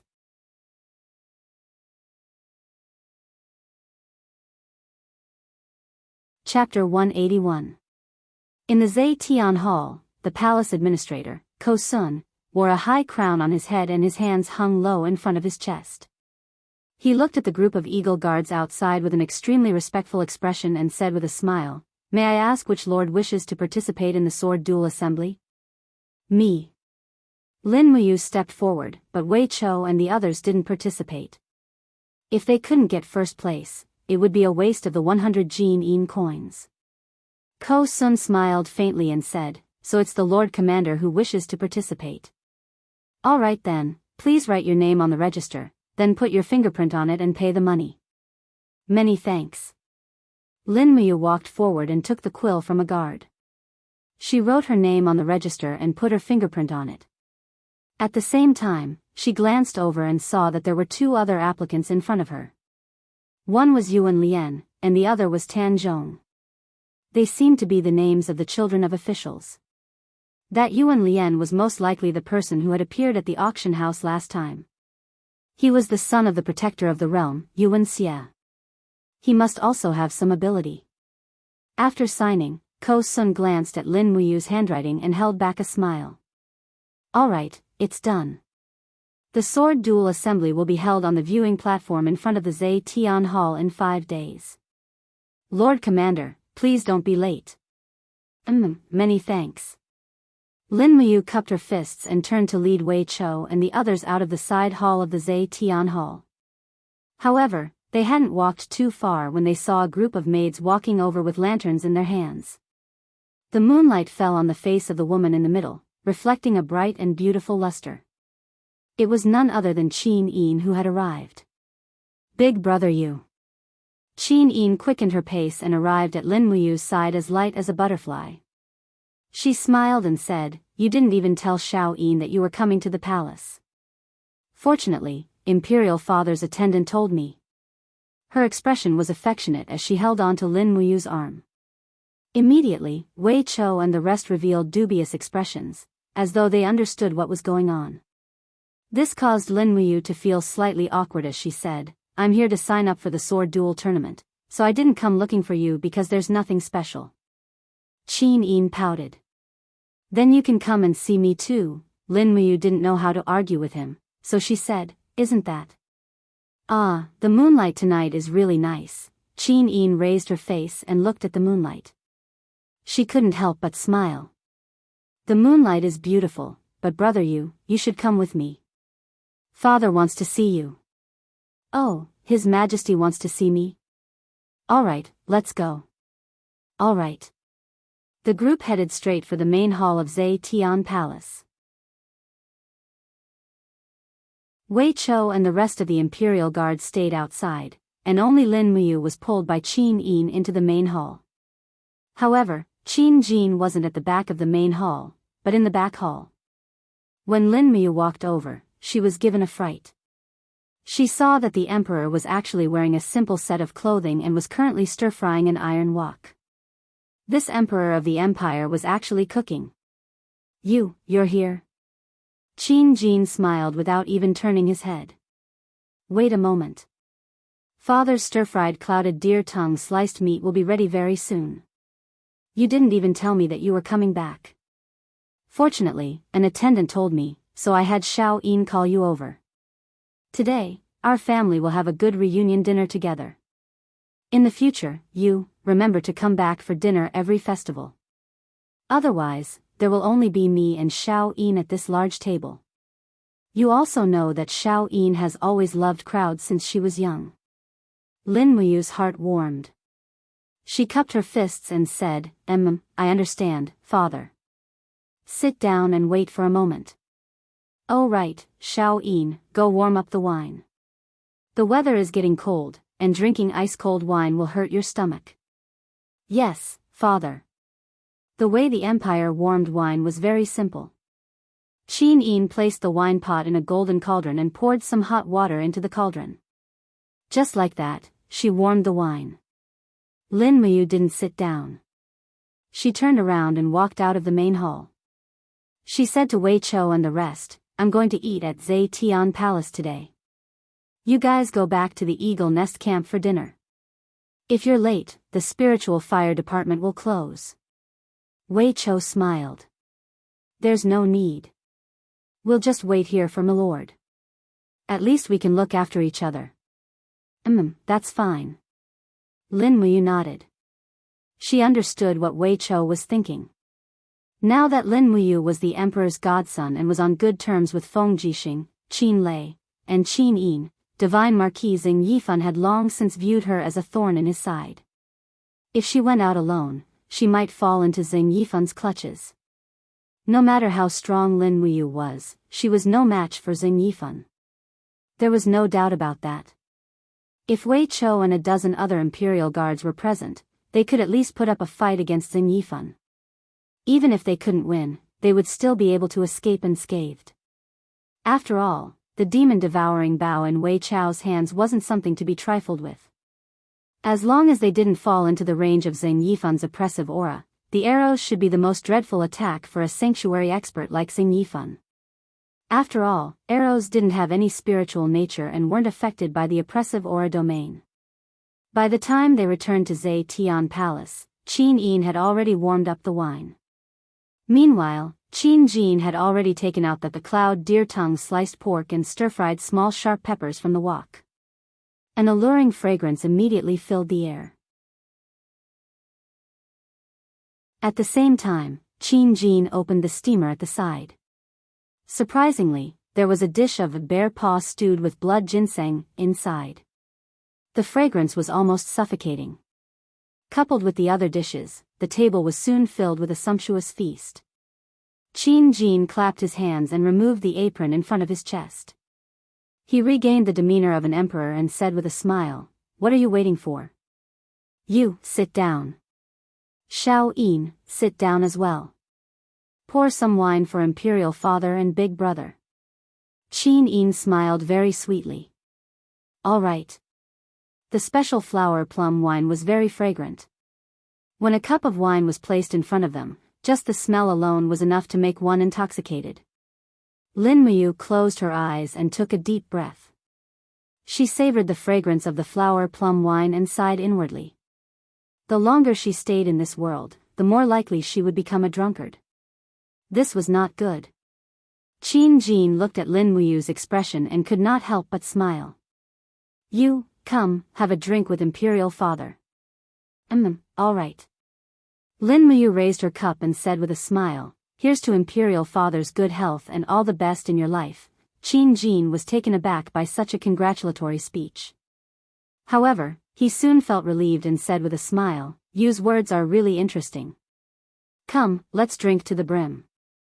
This is the first time our family has tasted Imperial Father's cooking together. Let's not stand on ceremony." As soon as the wine entered her stomach, a warm current immediately rose in her abdomen. Although the flower plum wine was very fragrant, the alcohol content was not low. If she drank too much, she would probably become very drunk. Just as Lin Muyu was considering how much wine she should drink, Qin Jin pushed the pot containing the blood ginseng stewed with bear paw forward and said, "You, try this dish. Imperial Father has stewed this bear paw for a whole day, so it should taste very good. The blood ginseng is good for clearing blood clots and is said to be able to heal bruises caused during cultivation. You and Xiao Yin should eat more." Many thanks, Imperial Father. No need to be so polite. Xiao Yin, have a drink with your big brother Yu. All right. Qin Yin picked up some food for Lin Muyu. After watching him eat 2 mouthfuls, she raised her cup and said with a smile, "Big brother Yu, Xiao Yin offers a toast to you. I hope that your cultivation will improve and you will step into the divine domain as soon as possible." No, I should say that you will step into the divine domain as soon as possible. Lin Muyu could not help but laugh. It's already difficult to step into the 3rd heavenly realm, let alone the divine domain or the divine domain. However, many thanks for Xiao Yin's auspicious words. He tilted his head back and drank the cup of wine. He could not help but complain. The wine cups in Zetian Palace were really not small. They were like large bowls. Just 2 cups of wine had already made him feel a little dizzy. He ate more food. Qin Jin's culinary skills were indeed top-notch. Even the chefs in places like Tingyu Restaurant were not necessarily better than him. It had to be said that Lin Muyu had a rather satisfying meal. Gradually, he did not feel very reserved anymore. After all, Qin Jin and Qin Yin seemed to really treat him as part of their family. After an unknown period of time, his head felt a little heavy. When he was about 60 to 70% drunk, his stomach was also full. Lin Muyu tried his best to maintain a respectful and humble attitude. He did not want to show his original arrogance in front of Qin Jin. After all, Qin Jin was a supreme existence in this world. It was already rare for him to treat him like this. If he were to overstep his boundaries, it would be unreasonable. If someone respected him, he would respect them tenfold. This was the way Lin Muyu did things. You're also participating in the sword contest meet? Qin Jin asked with a smile. That's right, Lin Muyu took advantage of the fact that he was tipsy. He placed one hand on the table and said with a smile, "When I first met Xiao Yin, she advised me to participate in the sword contest meet. Now that I'm a royal guard, there's nothing wrong with me participating in the sword contest meet. Besides, the top few in the sword contest meet should all be rewarded, right?" Qin Jin laughed.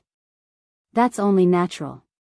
The sword contest meet is held once every 3 years. It's the main channel through which the empire selects its generals. Those who get into the top 8 of the sword contest meet will at least be promoted to the rank of a Chiliarch or above. The top 3 will have limitless prospects, and the person who gets first place will receive the Gilded Dragon Talisman." As he spoke, Qin Jin stood up and took out an exquisite treasure chest from the gilded cabinet behind him. He opened the chest and immediately found a golden dragon-shaped talisman. He smiled and said, "This is the Gilded Dragon Talisman. With this talisman, one can command any army in the empire that has less than 10,000 people. You must get first place, Lin Muyu was a little puzzled and said, "Big brother Feng Jixing and Qin Lei are also participating in the sword contest meet. Moreover, there are other experts. I'm afraid it won't be that easy for me to get first place." "Imperial Father, you want me to get first place?" Qin Jin smiled slightly. "Don't ask so many questions. Just get first place. In short, don't let Jin Feng, Yuan Lian, Ling Feng, and the others get the Gilded Dragon Talisman. If you or Feng Jixing or Qin Lei get the Gilded Dragon Talisman, then those 10,000 troops will be under Imperial Father's control. Otherwise, Lin Muyu seemed to understand something. She narrowed her eyes and said, if there's someone who can wield this Gilded Dragon Talisman, then Imperial Father can have an army of 10,000 soldiers, right? Smart. Qin Jin smiled cheerfully. It's late. Go back and rest early. Thank you, Imperial Father. There's still a lot of food here. Shall I bring some back for you? Thinking about how Wei Chou and the others were still hungry outside, Lin Muyu nodded. Thank you, Imperial Father.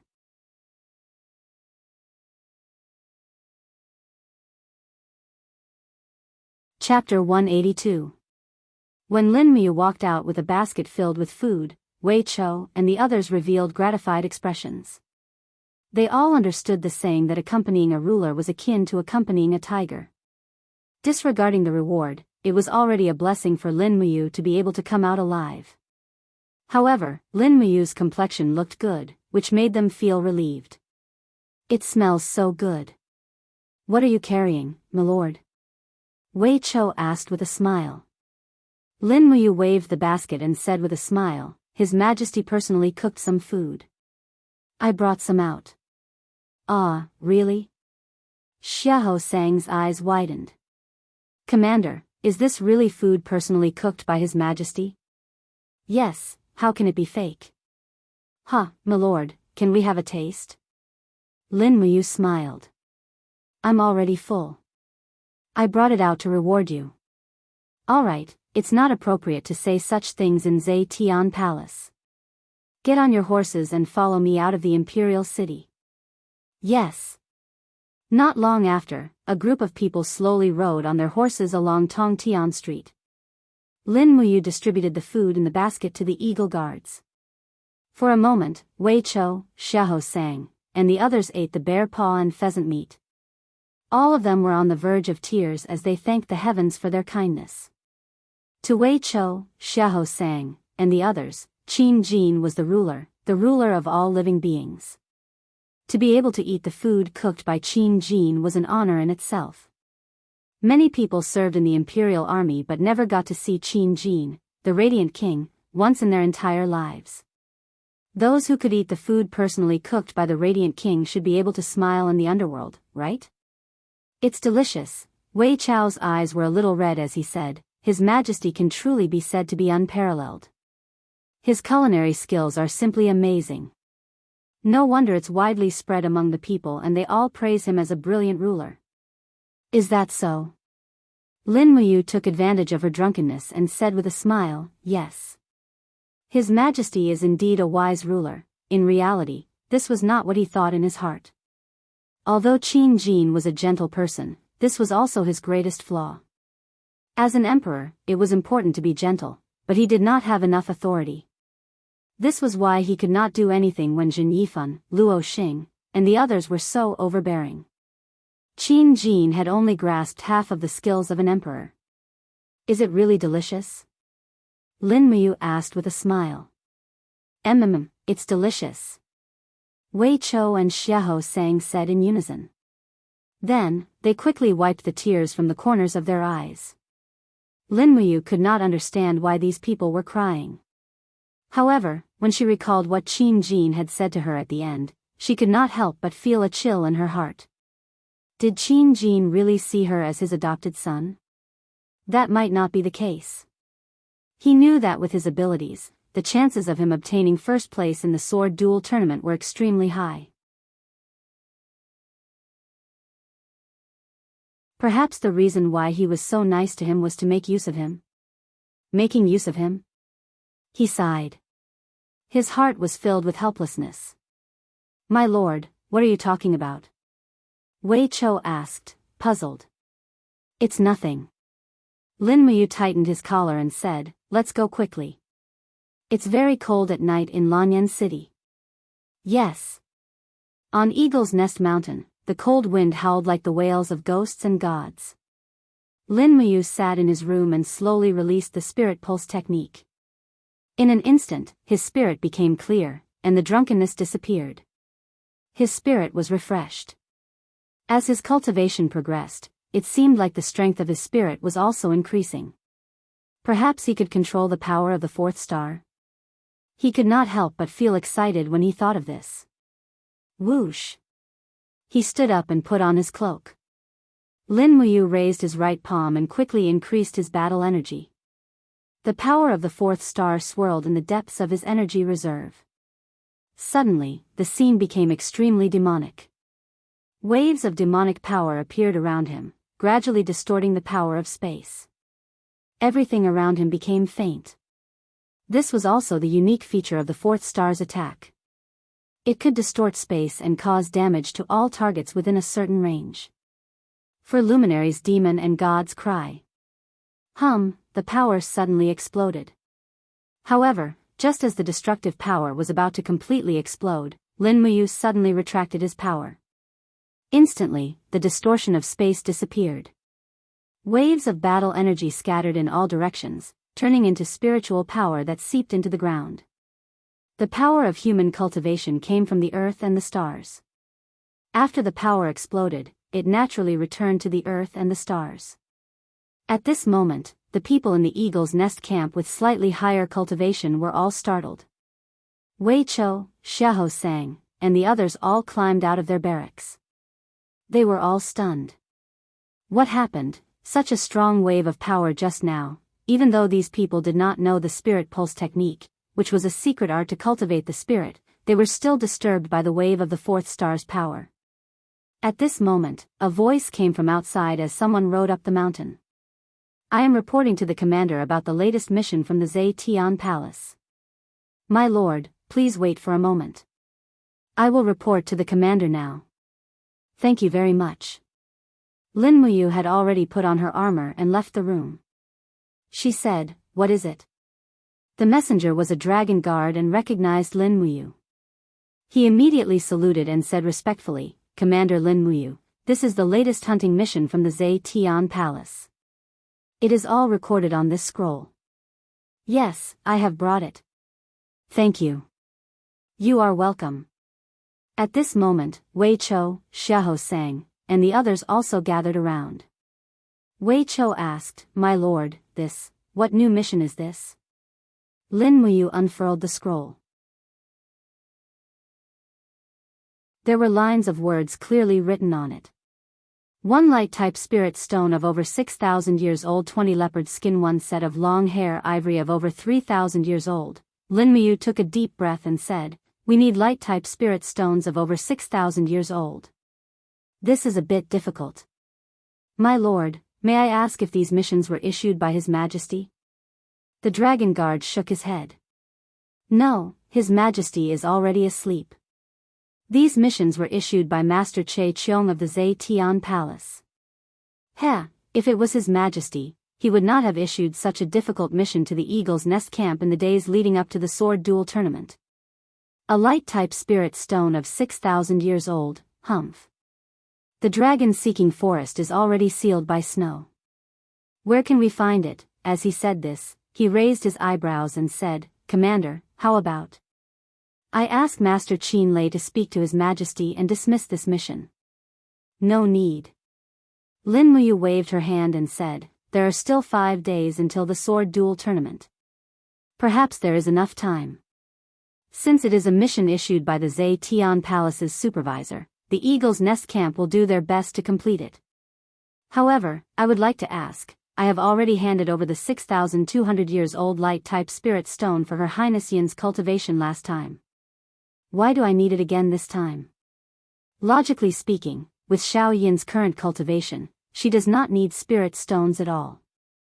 Even if she used them, she would not be able to absorb too much spiritual energy. The dragon guard took a deep breath. This spirit stone is not for refining, but for forging weapons.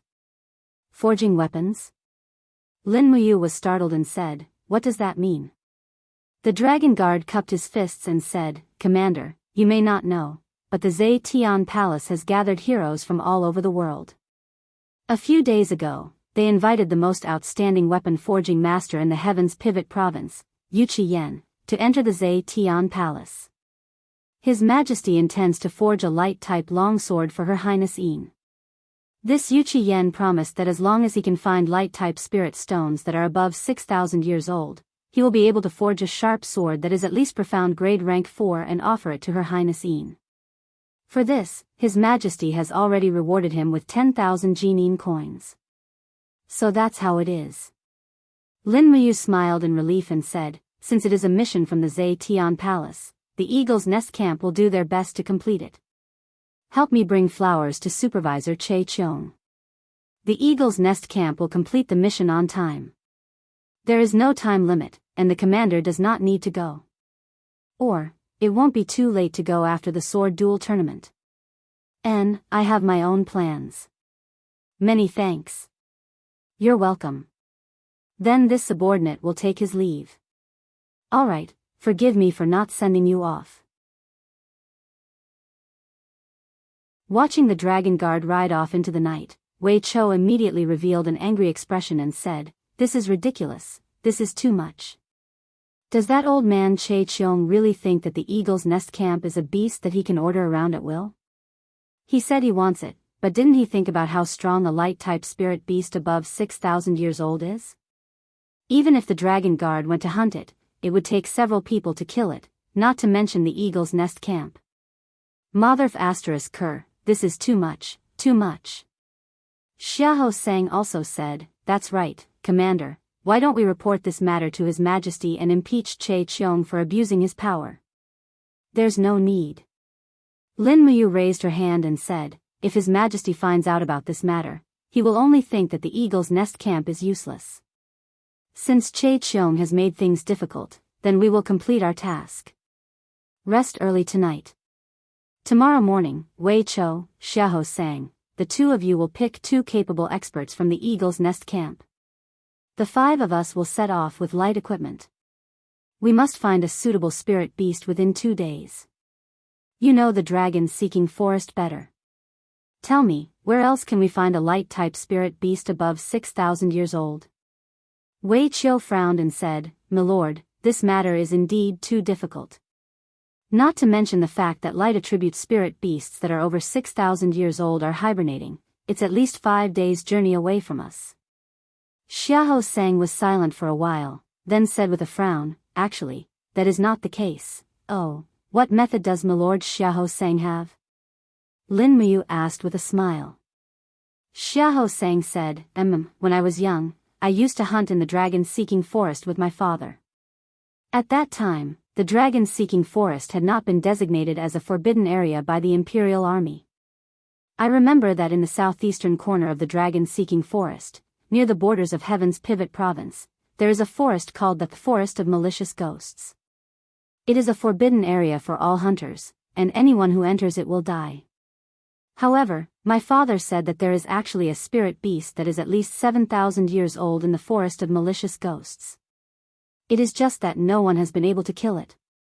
That spirit beast has been entrenched in the Forest of Malicious Ghosts for thousands of years, and even the government cannot do anything to it.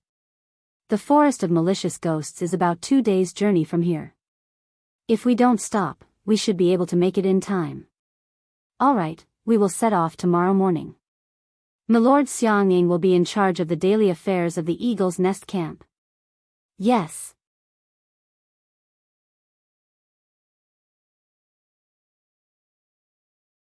Chapter 183. The next morning, Lin Muyu and the other 4 woke up early and left in a hurry while the entire Lanyan city was still asleep. They chose 5 of the most handsome horses in the Eagle's Nest Camp. It was destined that they would have to spend 4 out of the 5 days on the road. It was impossible for the warhorses to not have the stamina. They entered the dragon-seeking forest at noon and headed southeast. Along the way, they avoided all the spiritual beasts. Fortunately, there was an abandoned official road in the dragon forest, which had been abandoned for decades. It was originally a shortcut from the imperial capital to Tianshu province, but after the dragon forest was blocked by the imperial capital's troops, it was abandoned. Thanks to this road, otherwise, if they walked on the mountain road, they might not be able to reach it even after 5 days and 5 nights. 2 days passed in the blink of an eye. Lin Muyu and the others had already entered the depths of the dragon-seeking forest. They only slept for 4 hours every night and fed the horses.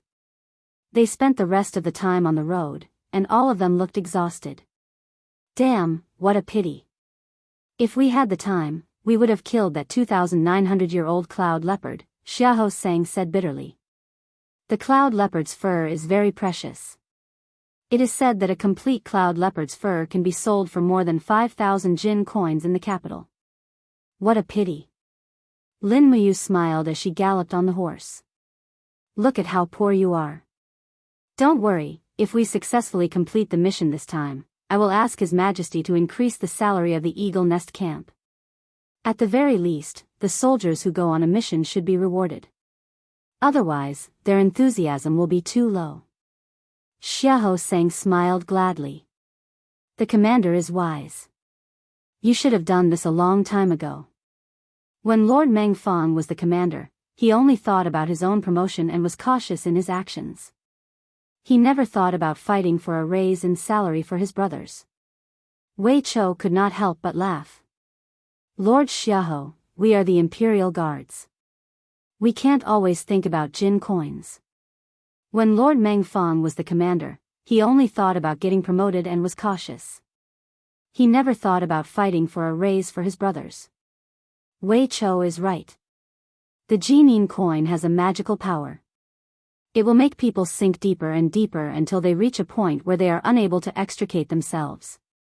Then, everything will be over, a certain someone said as he wondered if he had already reached the point where he could no longer extricate himself. Wei Chou respectfully replied, what the commander said is extremely true. Wealth is merely a worldly possession. It is still the commander who sees things clearly. This subordinate is filled with admiration. Lin Muyu smiled proudly, but Wei Chou and Xiahou Sang didn't know that his cosmos sack was filled with 760,000 Jinin coins, which was equivalent to diamond coins. After running for a while longer, the road ahead started to blur. It was covered by wild grass, and it was almost impossible to see clearly. Lin Muyu unfurled the scroll and frowned. Are we already very close to the forest of malicious spirits? Xiahou Sang, you know better. Come take a look. Xiahou Sang took the map and glanced at it. He grinned and said, Sir, we're lost. Lin Muyu was speechless. A million curses ran through her mind, but she maintained a smile on her face. Then, please lead the way, Sir Xiahou. If we can't find the forest of malicious spirits tonight, I promise I won't beat you to death. Xiahou Sang shuddered. Don't worry, sir. I will definitely find the forest of malicious spirits with my childhood memories. Very soon, they left the main road under Xiahou Sang's lead. The group rode through the thistles and thorns in the dense forest. This place was indeed deserted. No one had come here for at least a decade. The sun was about to set, and it was going to be night soon. If they couldn't find a dry and safe place to set up camp, they would probably be surrounded and attacked by many swift wolves. The swift wolves were the most frequent spiritual beasts in the dragon-seeking forest. They were also the most cohesive spiritual beasts. Furthermore, the deeper into the forest, the stronger the swift wolves. Currently, the spiritual beasts that Lin Muyu and the rest were at were all between 300 to 500 years old. The pack of swift wolves here was enough to fight against a 5,000 years old spiritual beast. They might even be able to kill a 5,000 years old spiritual beast. This was the balance of nature. Wei Chou took out a torch from the back of his horse. He dipped it in black beech oil and lit it up, illuminating the path ahead. Another royal guard opened up the path in front. This was a fierce general who wielded a long blade. He swung his long blade that weighed 50 kilograms in an airtight manner, cutting through the branches and vines. He roared angrily as he opened up the path. Lin Muyu followed closely behind. She slowly extended her spirit pulse technique. Suddenly, she narrowed her eyes and said, "Be careful ahead." "What's wrong, sir?" "There aren't any spirit beasts." Wei Chou said in surprise.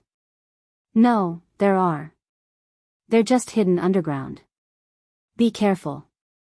Yes. Xiahou Sang also lit a torch and urged his horse forward. Suddenly, a hissing sound came from beneath the ground. The next moment, with a snap, a blood-red vine with thorns broke out of the ground and quickly wrapped around Xiahou Sang and his horse. The thorns quickly pierced into his armor. Fortunately, Xiahou Sang's true qi was in his armor and he was not injured. He suddenly pulled out his saber and chopped the vine into pieces. He angrily shouted, "What the hell is this? Be careful." Lin Muyu said indifferently. Pfft. Another blood-red vine drilled out of the ground and stabbed at Wei Chou like a spear. This attack was not weak. Lin Muyu flipped off the horse and galloped forward. She raised one hand and the wall of the gourd blocked in front of Wei Chou. With a dang, the vine was shattered into pieces. At the same time, she extended her spirit pulse technique to the surroundings to capture the location of the spirit power. With a low shout, the green gourd martial spirit appeared and the gourd vines drilled into the ground. A woo! Finally, the sneak attacker dug through the soil and came out of the ground. It was a wolf-type wild beast with red leaves all over its body. It looked very demonic as it wagged its tail. That tail didn't look like a normal wolf's tail. Instead, it looked like a vine with blood-colored juice flowing out of it. This was a spirit beast with both plant and wild beast characteristics. Wei Chou squinted and said, "It's a bloodthorn vine wolf, a 4,700-year-old bloodthorn vine wolf. Hee, it actually came to us. It's really courting death." Lin Muyu said, "I will attract its attention." Wei Chou, you kill it. Yes, master. Without saying a word, Lin Muyu leaped into the air and unsheathed the dragon spirit sword on her back. Under the guidance of bolts of lightning, she turned the sword around and slashed at the bloodthorn vine wolf. Roar! The bloodthorn vine wolf opened its bloody mouth and roared. There was not a tongue in its mouth, but a very disgusting plant feeler. This wolf looked like a creature from another dimension. So disgusting. Voila! Blood-red vines stretched out from the ground, intending to block Lin Muyu's attack. There were actually scales and thorns on the vines. It seemed to be a defensive skill of the bloodthorn vine wolf. However, the dragon spirit sword was a 4th-tier saint rank sword. How sharp was it? Kacha, directly cutting the vines, Lin Muyu's demonic sound fist landed on the bloodthorn vine wolf's head. Woo! The bloodthorn vine wolf was instantly stunned. It shook its head and retreated a few steps. At this time, Wei Chou pulled the demon-devouring bow from afar. So. An arrow flew out and directly hit the bloodthorn vine wolf's neck. Like plant juice, fresh blood gushed out. The bloodthorn vine wolf howled again and actually did not dare to fight anymore. It turned around and burrowed into the hole underground, digging quickly. It ran away. Wei Chou urged his horse forward, a helpless expression on his face. This kind of bloodthorn vine wolf uses vines to dig the ground. It is indeed a bit difficult to kill. Damn, it is my fault that I did not directly hit its head. Lin Muyu's eyes were cold. It's fine. Follow it, it won't go far. Oh. Wei Chou was stunned. Does Milady know the specific location of the bloodthorn vine wolf? Just follow me. Yes. It was time to show off her talent. The spirit pulse technique allowed Lin Muyu to firmly lock onto the position of the bloodthorn vine wolf.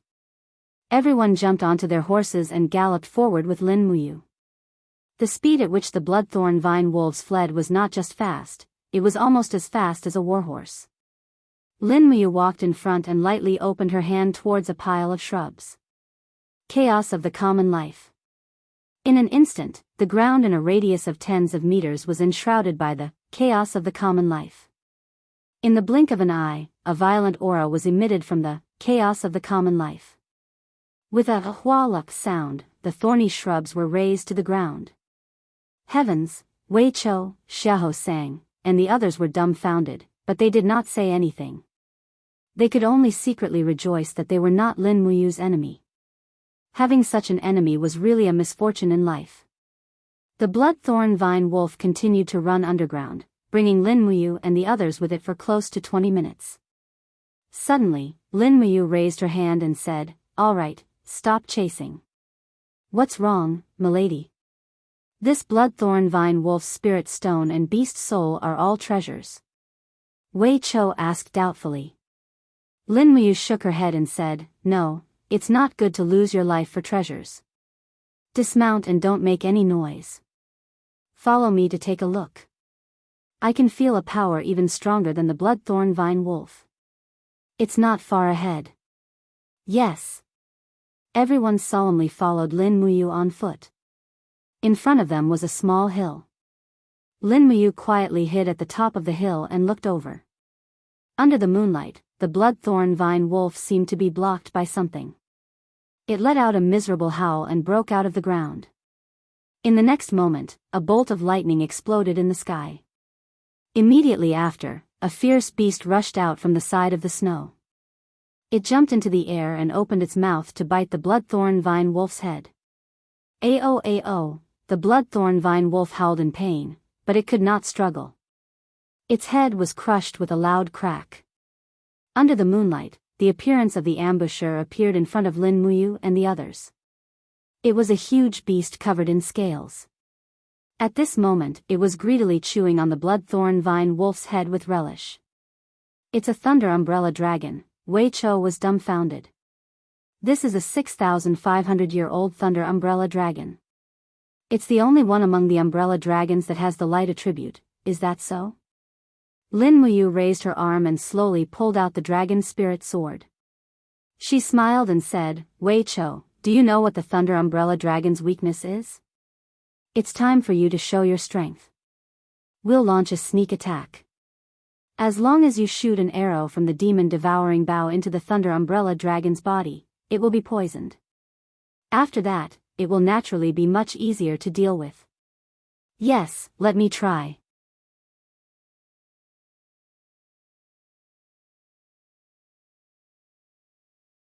Chapter 184. Wei Chou reached out and deftly took out the demon-devouring bow from his waist. He slowly drew the bowstring, and spiritual energy instantly condensed into an arrow of light. Wei Chou pointed it at the lightning umbrella dragon's neck with a serious expression. At this time, the lightning umbrella dragon had finished eating the bloodthorn vine wolf's head. It immediately bit down on its neck and dragged it back. It was also at this time that the lightning umbrella dragon revealed a weak spot on its neck. There, a few scales had been torn off by something, revealing a scar. This was the chance Wei Chou had been waiting for. Whoosh! The arrow burst forth in the cold wind. By the time the lightning umbrella dragon heard the sound of the wind, it was already too late. It howled in pain as the arrow hit its neck. Wei Chou's arrow had just hit the umbrella dragon's wound. Lin Muyu cheered inwardly.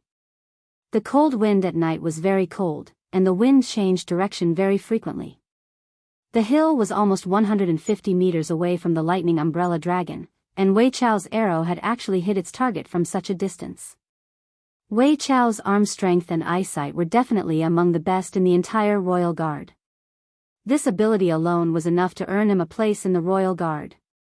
At this time, the lightning umbrella dragon roared angrily. It put down the vine wolf's corpse and rushed up the hill. It looked like it couldn't restrain its anger. Unfortunately, its movements were a little sluggish, and the poison from the demon-devouring bow was quickly spreading through its neck. "Go!" Lin Muyu let out a low roar and rushed down the hill with the dragon spirit sword in hand. Her martial soul shone brightly, and the gourd walls were successfully activated.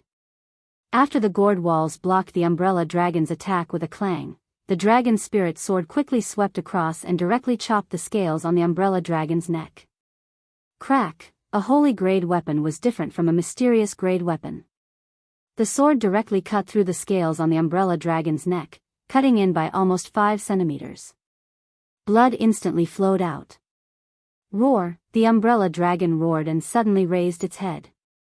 Suddenly, bolts of purple lightning condensed in the surroundings, forcing Xiahou Sang and the others to retreat. Their white battle robes were almost charred black. Only Lin Muyu alone could withstand the lightning attack. Her battle boots stepped on the ground, and she endured the numbing feeling of the lightning all over her body. The dragon spirit sword slashed at the lightning umbrella dragon's head for the second time. Crack, the pseudo-dragon's scales were shattered. How could it withstand such a fierce attack? Its head was already bleeding. It roared and raised its sharp claws, landing directly on Lin Muyu's waist. The moment the dragon's scale wall shattered, Lin Muyu felt a dull pain in her waist. A large piece of the Holy Palace armor had been torn apart, but her body did not suffer much damage. She did not expect the Thunder Umbrella Dragon to be able to counterattack after suffering such a heavy injury. Stealing her heart, Lin Muyu's wrist was filled with demonic energy as she directly injected the second element's profound energy into the longsword. With a low roar, she pressed the dragon spirit's sword against the umbrella dragon's head and pushed it straight in. Crack! The sharp blade penetrated the spirit beast's head. Demonic energy danced wildly. The Thunder Umbrella Dragon could not withstand it anymore. It cried out in pain and fell to the ground, its body twitching. Lightning continued to flash around it. Xiahou Sang, Wei Chou, and the others did not have the courage to step forward. Phew, Lin Muyu heaved a sigh of relief.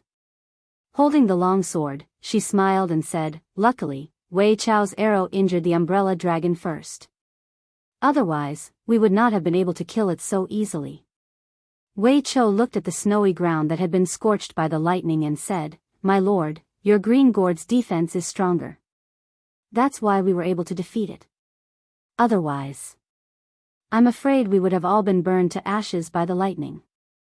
Xiahou Sang nodded in agreement. Lin Muyu did not listen to the praise. He dug out the Thunder Umbrella Dragon Spirit Stone. A 6,500-year-old light spirit stone was exactly what he needed. "My lord, we can return to Lanyan City now." Wei Chou smiled smugly and said, "I didn't think it would be so smooth." Zhe Tian Palace's supervisor Che Cheong made things difficult for us. He probably didn't think that we would be able to complete his almost impossible mission so quickly, right? No. Lin Muyu shook her head and said, "We can't leave yet." "Why?" Wei Chou and Xiahou Sang were both stunned. "Because there must be another Thunder Umbrella Dragon." Lin Muyu said with certainty, "Just now, this Thunder Umbrella Dragon could have eaten this Rattan wolf here, but it dragged this Thunder Umbrella Dragon back. This means that it needed to feed the other Umbrella Dragon. Also, this Umbrella Dragon's neck is injured. It's obvious that an even stronger spirit beast fought it. This means that the other Umbrella Dragon is already heavily injured. Otherwise, it would have come out to look for food. Since this is the case, we need to continue searching here. Since we're already here, let's maximize the benefits." Wei Chou was dumbfounded. "It's just as Commander Qin Lei said. The commander is a genius who is skilled in both the pen and the sword. Xiahou Sang and I would never have thought of such a deduction." Xiahou Sang chuckled and used a dagger to take out the spirit stone from the Rattan wolf's skull and the Thunder Umbrella Dragon's stomach.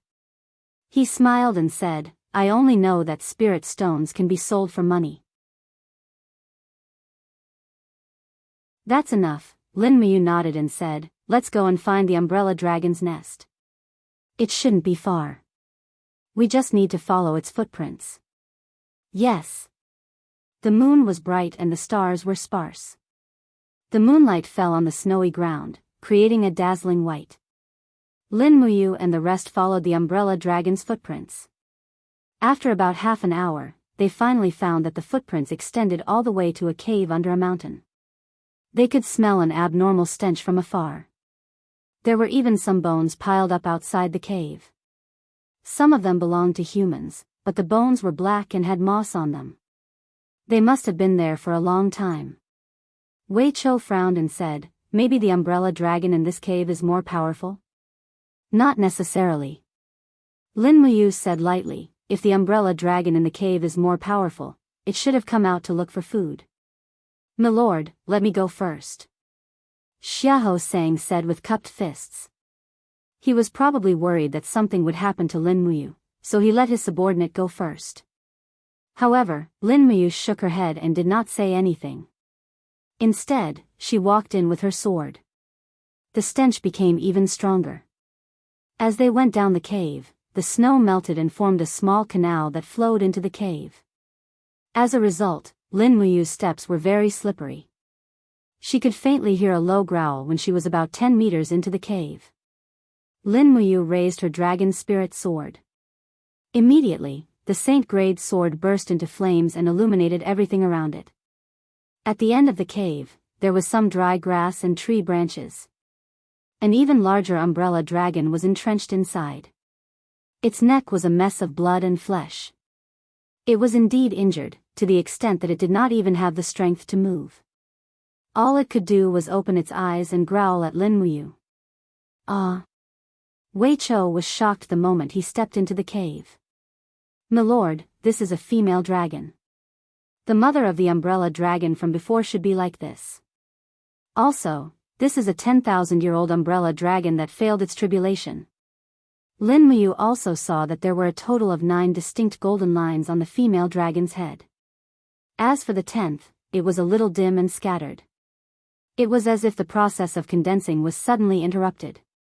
Needless to say, this female dragon must have been attacked in the process of transforming into a true dragon.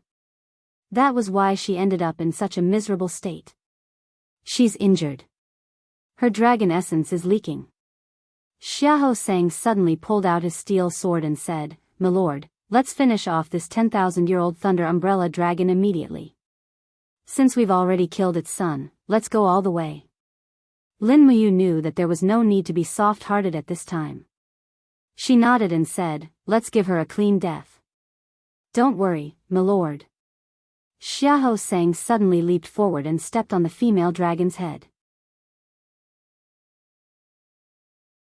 He raised his sword with both hands and stabbed the wound on the female dragon's neck. Pfft! Blood splattered everywhere. The 10,000-year-old umbrella dragon raised its head and howled in pain. However, it could not fight back at all. Xiahou Sang turned the hilt of his sword and cut off the female dragon's neck. In the blink of an eye, the umbrella dragon's head drooped. It was dead. A wild beast spirit flashing with lightning appeared in the air. "It's a 10,000-year-old wild beast spirit." Wei Chou smiled and said, "Commander, aren't you already close to the peak of the first heaven of the heavenly realm? Why don't you try to refine this umbrella dragon's wild beast spirit? A fresh 10,000-year-old spirit beast's wild beast spirit is too precious. It's not a treasure that you can come across just because you want to." Lin Muyu nodded. After so many days of cultivation, he could indeed feel the fighting aura in his body filling up day by day. He was almost at the point of saturation. Almost every day, he had a premonition that he was about to break through his limits. He just hadn't had the opportunity to do so. This was a good opportunity. The umbrella dragon's element was light, but it also had the power of thunder and lightning. Lin Muyu cultivated in a very mixed set of laws, so he didn't care what kind of wild beast spirit it was. Xiahou Sang swung his saber at the umbrella dragon's head in an attempt to extract the spirit stones, but he couldn't cut through it. He shook his head helplessly and said, "My saber is only of fine quality." "My lord, why don't you use your sword to extract the spirit stones?" Lin Muyu couldn't help but smile.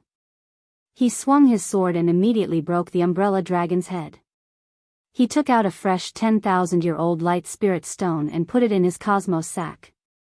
Then, he propped the dragon spirit sword on the ground and began to release his martial soul to refine the wild beast spirit. At the same time, he ordered, "The few of you guard me outside the cave. Be careful, there may be other spirit beasts here." "Yes, my lord, don't worry and cultivate." The six-tiered green gourd emitted a hissing sound as it greedily absorbed and refined the wild beast spirit. Lin Muyu felt an extremely empty feeling in his chi, as if no amount of spiritual power was enough to fill it. This was a sign that he was about to break through. He was secretly delighted and quickly released the refining cauldron to assist in the refinement. This way, he could finish it faster. After all, this place was simply too dangerous.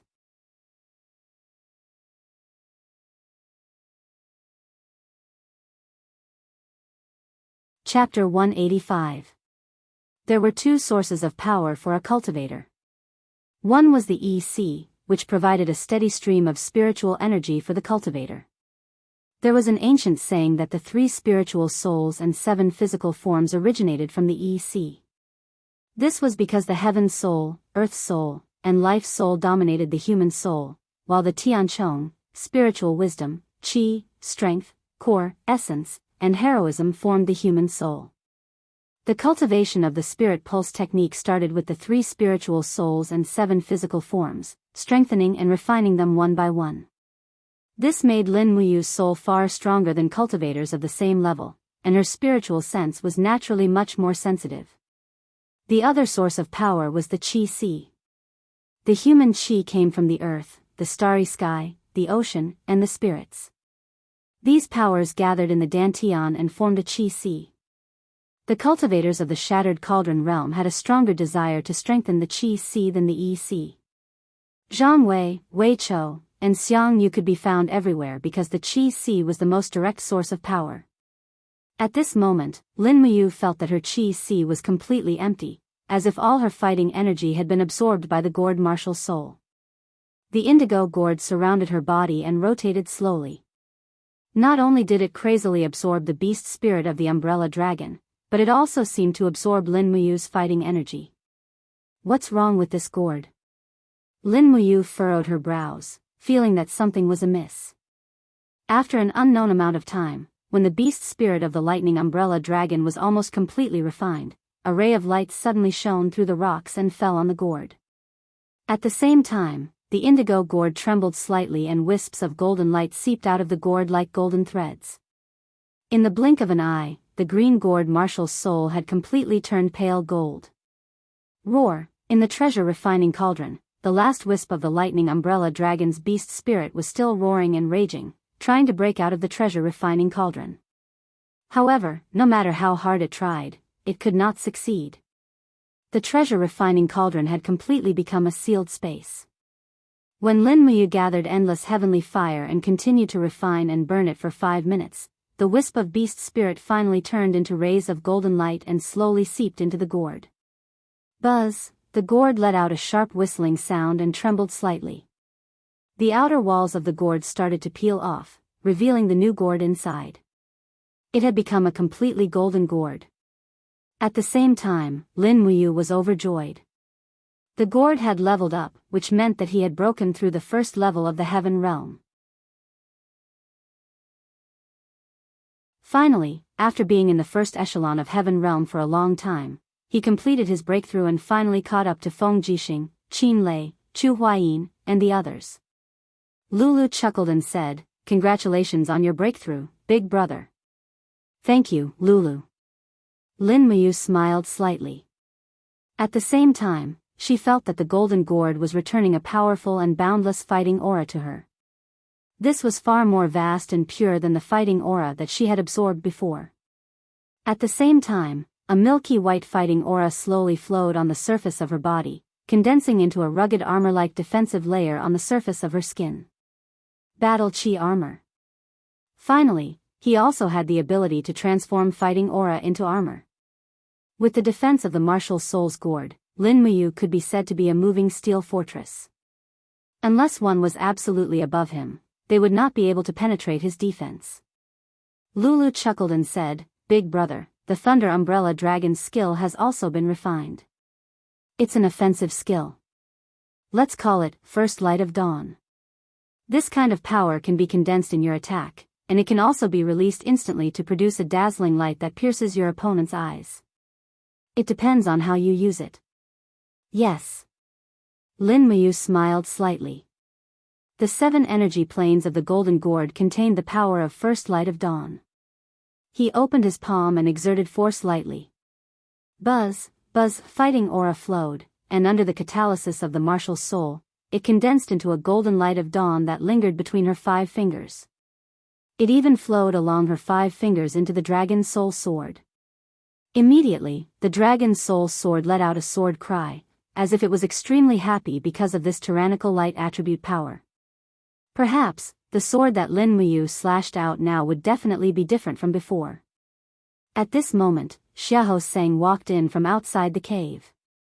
At one glance, he saw that Lin Muyu's green gourd had turned into a golden gourd, and the surface of the gourd was rapidly peeling off. Immediately, Xiahou Sang happily cupped his fists and congratulated him. "Congratulations, sir. Your gourd has been upgraded. It is no longer a level 10 green gourd." "Oh." Lin Muyu was stunned. "What do you mean?" "I only know that the green gourd has been upgraded to the 7th level, but I don't know what other upgrades there are." Xiahou Sang explained, "Sir, you may not know this, but martial souls are not the same. Some people's martial souls are born with very low grades, but after some fortuitous encounters or arduous cultivation, their level 8 martial soul can also be upgraded to level 7. I believe that Sir's green gourd has now turned golden, so it should no longer be level 10. Perhaps when Sir returns to Lanyan City, you can let Great Deacon Lei Hong take a look at it. He will be able to determine the grade of your martial soul at a glance." "Hey, that's great." The level 10 martial soul had always been Lin Muyu's sore spot. After all, as an all-powerful figure, it was not right for her to have the lowest grade of martial soul. Now that Xiahou Sang had said this, it seemed that her counterattack was a foregone conclusion. Xiahou Sang said again, "Sir, it's almost dawn. Let's go back. If we continue to delay, I'm afraid Sir will not be able to make it to the sword duel conference." "It's already dawn." Lin Muyu was a little confused. She did not expect that she had refined it for so long. It must have taken a lot of time to upgrade the martial soul gourd. She nodded and said, "Yes, let's go back." The moment they stepped out of the cave, Wei Chou and the other two were all trembling outside. They had not slept for a night, and their complexions were not very good. However, there was nothing they could do. This was fate. The people of the Eagle Nest camp were destined to have a much harder time than the Dragon Guards and the Tiger Guards. Wei Chou immediately saw that the characteristics of Lin Muyu's strength were completely different.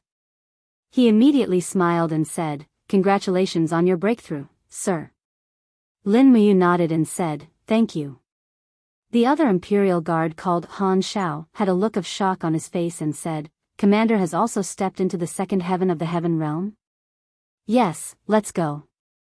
Let's return to the Eagle Nest camp as soon as possible." "Yes." Everyone left the cave together. The warhorses were tied up not far away. After feeding them some fodder, they urged them on their way back. Fortunately, these warhorses were good horses, or they would not have been able to withstand such torment. However, after this trip, these 5 warhorses would probably lose a few kilograms. This was the dream of many girls. Lin Muyu sat on her horse, resting with her eyes closed. The warhorse followed Wei Chou's horse forward. However, Lin Muyu always felt a little uneasy in her heart, as if something was spying on them. However, when the spirit meridian arc spread out, there was no other powerful force in a radius of several li apart from them. This uneasy feeling was very puzzling. Slowly raising her hand, she unsheathed the long sword on her back and hung it on her waist so that she could draw it at any time. Lin Muyu's eyes were cold as she said, "Everyone, be careful. It's not safe here." Everyone nodded. Xiahou Sang raised his warblade and said, "Don't worry, sir. We will step onto the main road in 10 minutes. At that time, the warhorses will gallop, and ordinary spirit beasts will not be able to catch up to us. Furthermore, Sir has already stepped into the second heaven of the Heaven Realm, becoming a heavenly king powerhouse. Ordinary spirit beasts will avoid us." "Is that so?" Lin Muyu frowned and said, "We still need to be careful." "Yes, I know." Wei Chou also drew his longbow from his back, hanging it at his waist. At the same time, he placed his other hand beside his quiver, ready to strike at any time. Lin Muyu closed his eyes, and the spirit meridian arc spread out once more, searching carefully. At the same time, he pricked up his ears, listening carefully to all the sounds around him. The sound of horse hooves in the snow, the clanking of armor, and the sound of cloaks fluttering in the cold wind. Other than that, there seemed to be no other sound. However, at that moment, Lin Muyu suddenly furrowed his brow in alarm. He could clearly hear something strange amidst the sounds. It was a rustling sound, like the sound of a beast's claws landing on the snow. However, when he opened his eyes and looked around, he could not see a single beast. What is going on?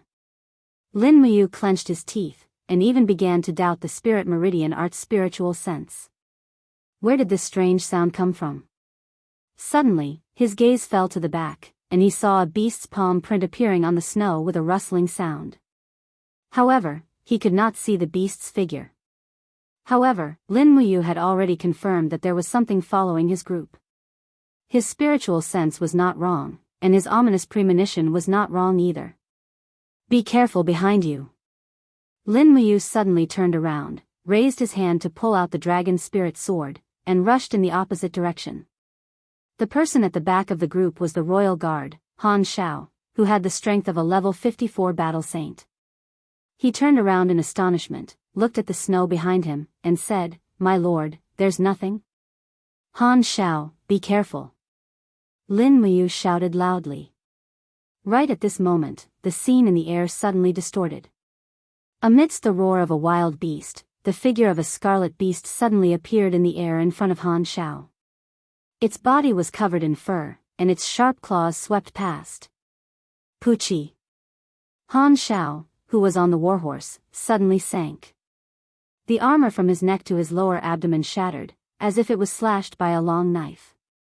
His entire body was instantly divided into two halves, and his internal organs and blood gushed out of the ground. Even the warhorse's bones were broken by the beast's claws. With a wail, it fell to the ground together with Han Shao's corpse. God damn it, Lin Muyu's voice trembled.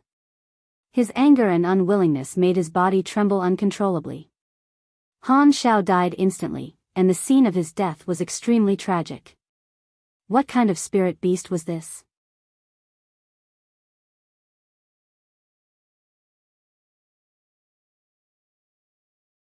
Chapter 186.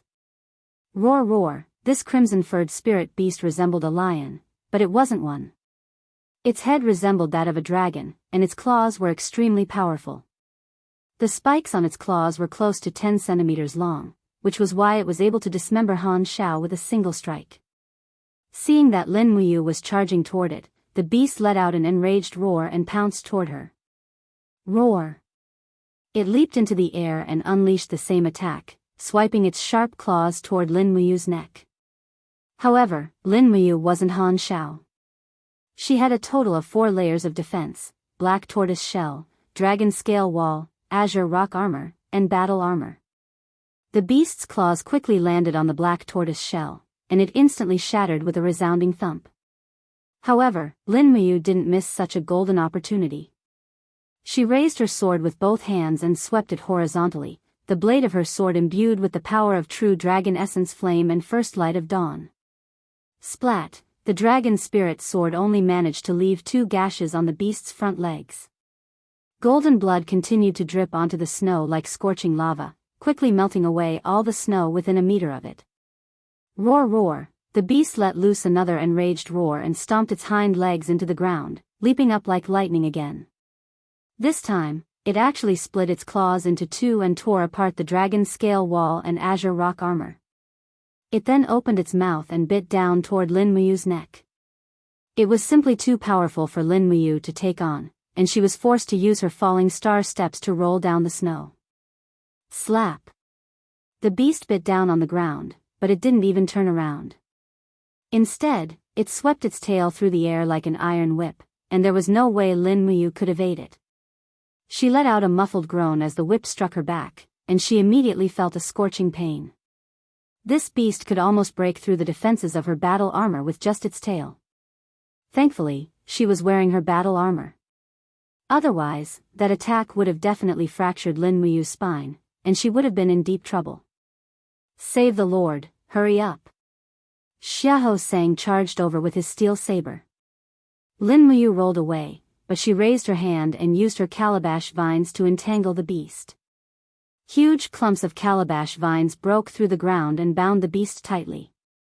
At the same time, she shouted, "Xiahou sang, retreat. No one is allowed to go forward. Wei Chou, shoot its eyes." Yes. Wei Chou did not dare to rashly release the arrow. He tightened the bowstring, still waiting for the right opportunity. At this time, Lin Muyu also hastily and forcibly condensed the black tortoise shell and dragon scale wall. However, because it was the second time, their strength was far less than before.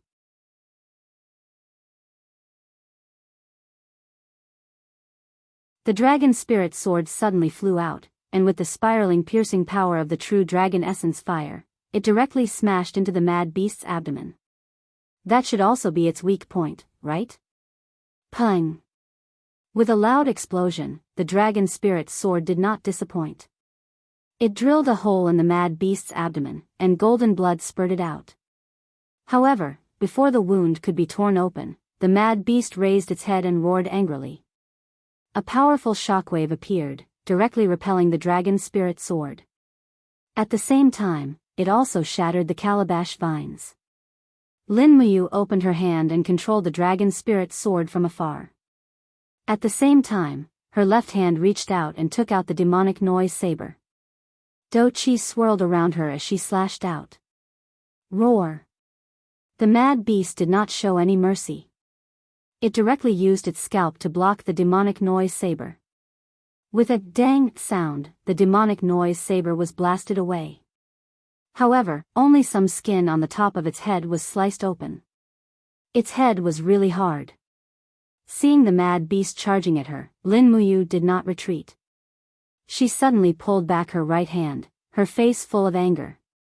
The surrounding space instantly distorted, and numerous celestial constellations appeared on the snowy ground. In response to Lin Muyu's summon, they all attached themselves to the power of her fist. She directly punched out at the mad beast. For Luminary's demon cry. Boom! A shockwave of Do Chi instantly exploded, causing the snow within a radius of several tens of meters to fly into the air. Lin Muyu was actually forced to retreat, and her entire right arm was numb. However, this mad beast was actually only injured after receiving the power of the fourth luminaries. It slightly bent its body, and once again soared into the sky. It opened its bloody mouth and bit towards Lin Muyu's neck. She could not let her neck be bitten, or she would die without a doubt. After using the fourth luminaries, Lin Muyu's body was already suffering from the backlash of the seven luminaries' profound energy. How could she dodge? She could only turn her body in an instant, and the mad beast's bite landed on her shoulder. With a poochie sound, those sharp teeth bit through her shoulder armor, and fresh blood spurted out. The long teeth slowly pierced into Lin Muyu's flesh, and an intense pain quickly spread throughout her body and soul. Enduring the intense pain, Lin Muyu reached out and grabbed the handle of the dragon spirit sword. From the side, she pressed the dragon spirit sword against the mad beast's abdomen, and with a pu sound, she pushed it in. Moreover, she continued to exert force, and the dragon spirit sword quickly sank into the spirit beast's body, all the way to the hilt. It was also at this moment, with the pang sound of an arrow leaving the bowstring, the mad beast on Lin Muyu's shoulder suddenly trembled, and immediately let go of Lin Muyu's shoulder.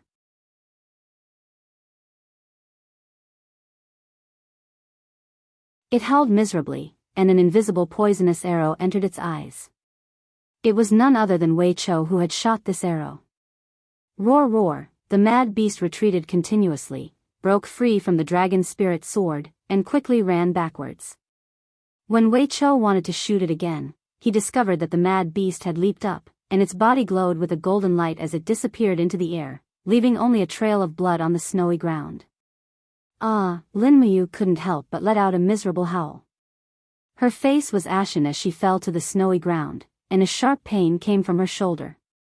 Fortunately, the mad beast's mouth wasn't bigger, or else its teeth might have touched her heart. At that time, even a deity wouldn't be able to save her. "Milord." Xiahou Sang hurriedly went forward to support Lin Muyu, but her eyes were looking around, and she shouted, "Be on guard." The other two Imperial Guards' faces were already filled with shock. They had never seen a fight like this before. The most brutal fight between humans and wild beasts couldn't be more brutal than this, right? Lin Muyu trembled as she took out 2 bottles of healing medicine, and quickly poured them on her wounds. At the same time, she took off her shoulder armor, and said with a pale face, "What the hell is this thing? I've never seen it before." In fact, Lin Muyu had been conquering for so many years, but she had never seen this kind of monster on any map. On the other hand, Wei Chou frowned and said, "It's the Heaven Beast, the legendary hunter." Heaven Beast? Xiahou Sang was stunned. Wei Chou nodded, "That's right, I've seen the 10,000 Beasts Atlas. The Heaven Beast is probably one of the species at the top of the food chain, and its status is comparable to that of a real dragon. Its greatest ability is to use the power of light to create a blinding effect, which is what we saw just now. It can turn invisible and hide its breath to launch a sneak attack. Since ancient times, countless peerless masters have died under the sneak attack of the Heaven Beast in the dragon-seeking forest, and many of them were sanctuary powerhouses. Therefore, the Heaven Beast has another name, which is Hunter. "Milord, we've been targeted by the Heaven Beast this time, and the odds are against us." Lin Muyu was stunned, and said, "Didn't it leave with injuries just now?"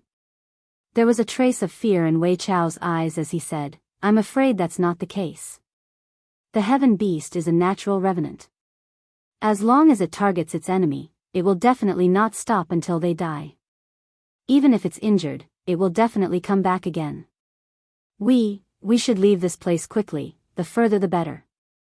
Maybe because of its injuries, it can spare our lives." Lin Muyu also felt that she couldn't fight anymore, so she nodded and said, "Then Han Shao's corpse, don't worry about it anymore." Wei Chou said lightly, Han Shao was an Imperial Guard, and he was ready to sacrifice himself for Zhe Tian Palace at any time. This time, he died in the line of duty, and his soul belongs to his honor. We can't lose our lives just to collect his corpse. That would be an unwise move. Moreover, you are the Emperor's godson, and all the more you can't die in a place like this. Although it's very difficult for us, alright, stop talking. Let's go quickly. Yes. Lin Muyu mounted her horse with difficulty and looked around with an ashen face. The Heaven Beast was a natural hunter, and her spirit pulse technique had already lost its effect under the Heaven Beast's concealment ability. Just as Wei Chou said, staying here and entangling with the Heaven Beast was no different from courting death.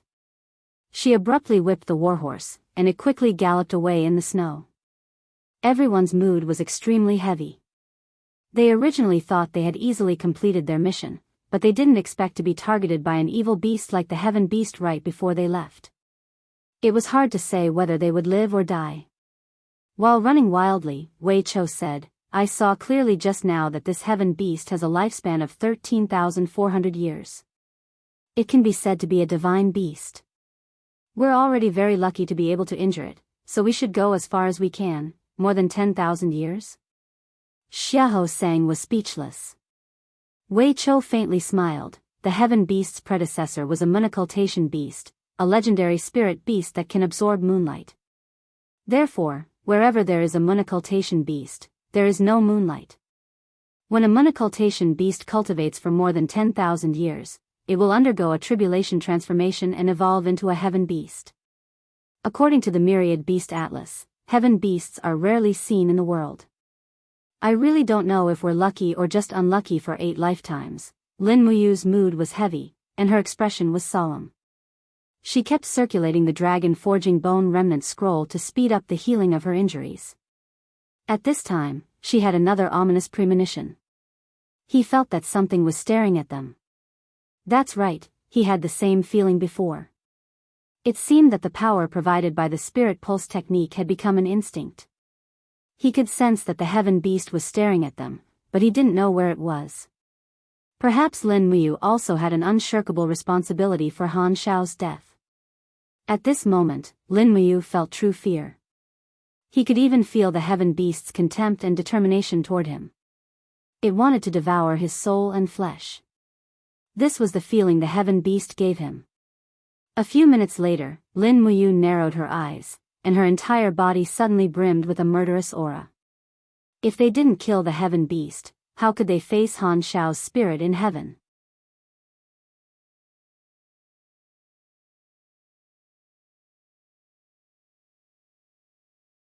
Chapter 187.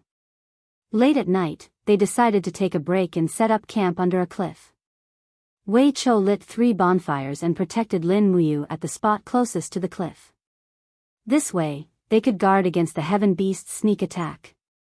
After a day of running, they were at least several hundred kilometers away from the forest of malicious ghosts. However, that ominous feeling still lingered in Lin Muyu's heart. He looked at the darkness in the distance with an ugly expression and lowered his voice. Wei Chou, how many arrows do you have left? 3. Sir, what's wrong? Let's set a trap. Wei Chou was astonished. We've already run for hundreds of kilometers. Could it be that the Heaven Vault Beast will launch a sneak attack? It will. Trust me. Yes. Wei Chou signaled with his eyes, and Xiahou Sang and the other 2 royal guards immediately took out their long swords and spears and dug a pit that was about 10 meters wide and 5 meters deep on the right side of the front. Then, they laid down dead wood and scattered snow as a trap. Meanwhile, Wei Chou pulled back the 3 spare longbows and mounted the arrows on them. After setting up the string, he aimed at the deep pit and was ready to shoot. Of course, all of this was done openly. Can this really fool the heaven beast? Wei Chou squatted beside Lin Muyu and said, the heaven beast isn't an ordinary beast. It has already gained intelligence and isn't just an ordinary level of intelligence. If it's really watching us, then what we've done would be in vain. No, it'll work. Lin Muyu looked up. The cliff above them was like an eagle's beak. It was enormous and covered in snow. Who knew which direction the heaven beast would come from, so they could only take a gamble. Hiss, Lin Muyu pressed her palm on the ground.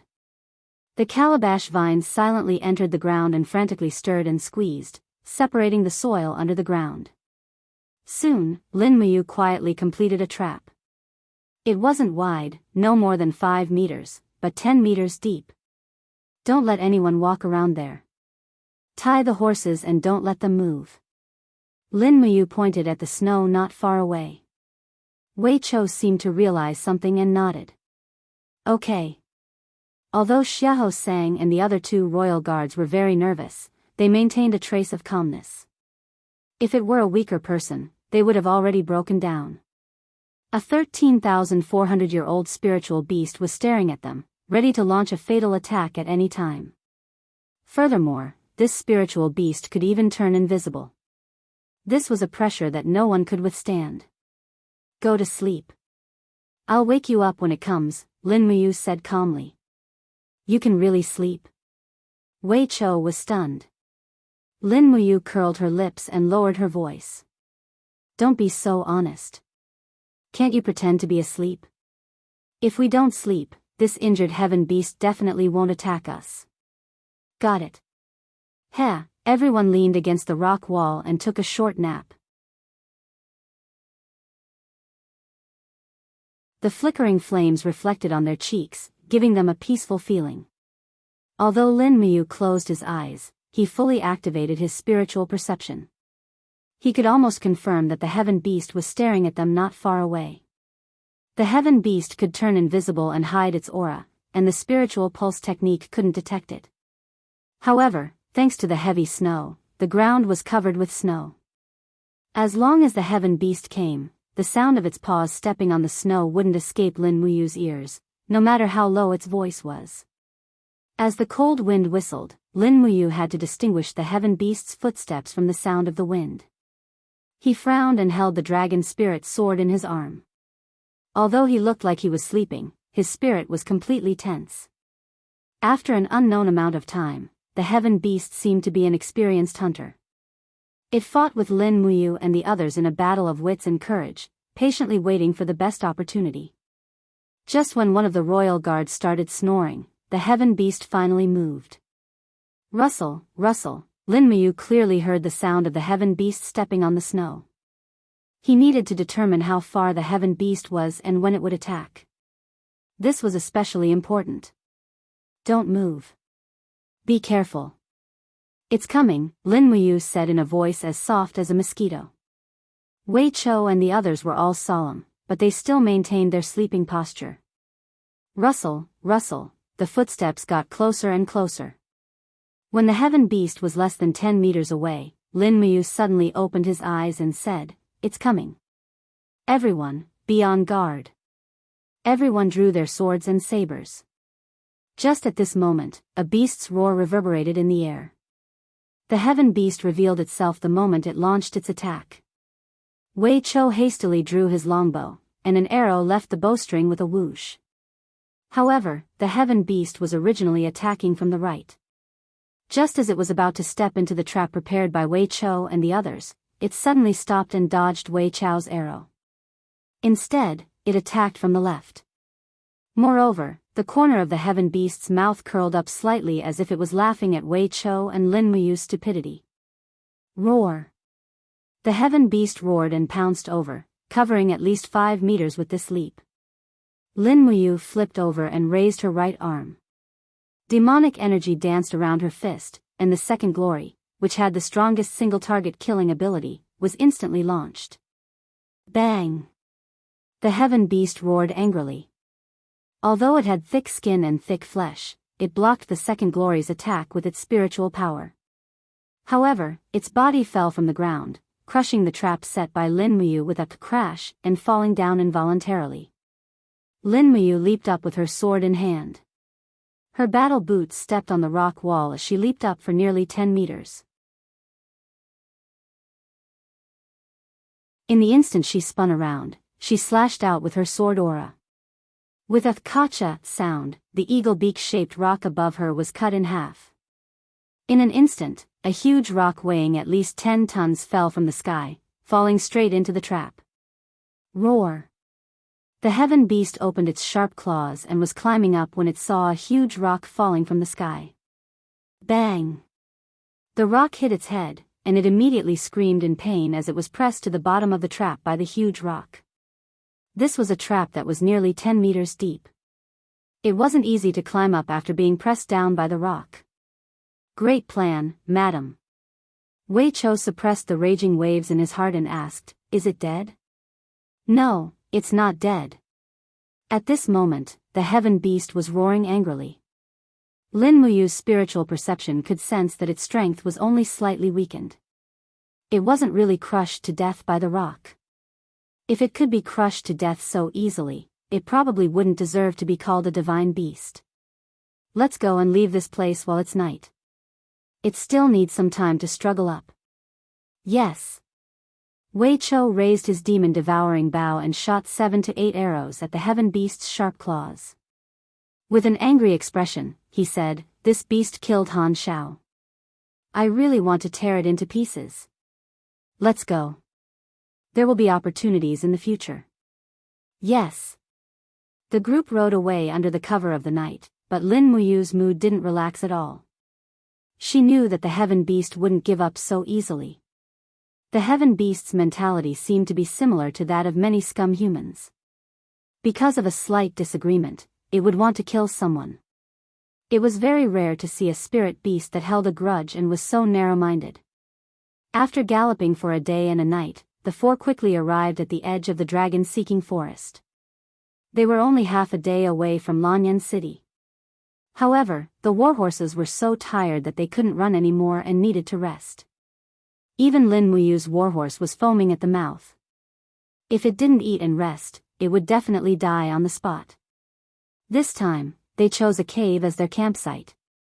The original owner of the cave was a 700-year-old blind bear, which was killed by Wei Chou with a sword. They set up a pot and cooked the bear paw at the entrance of the cave.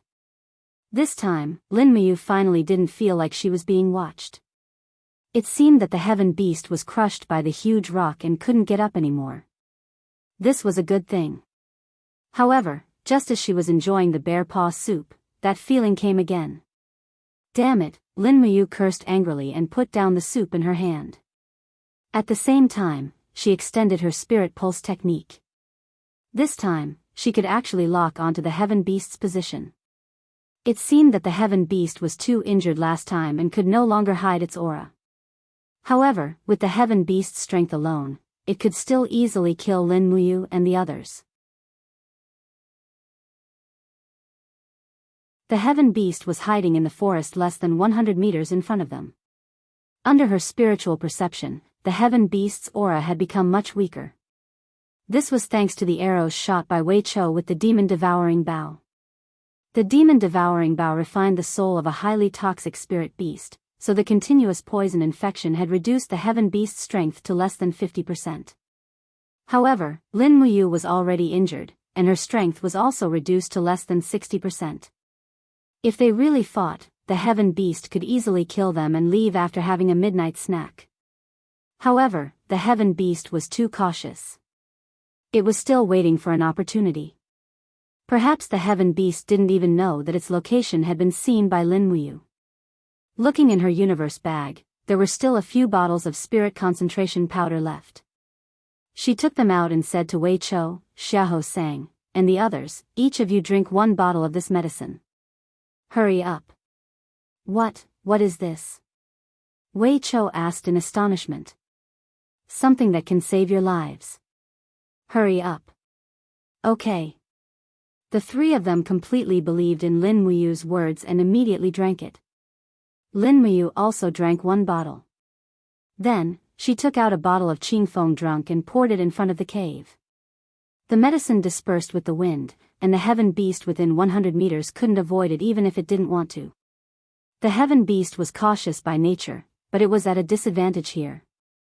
The longer it waited, the stronger the effect of the Qingfeng drunk would be. This was also the result that Lin Muyu wanted to see.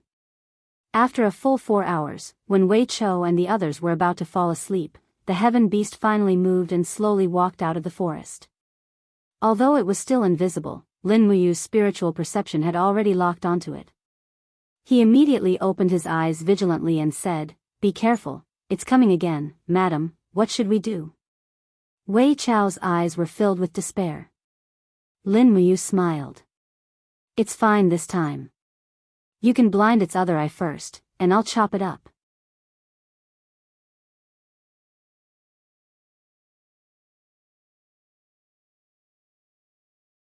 Chapter 188.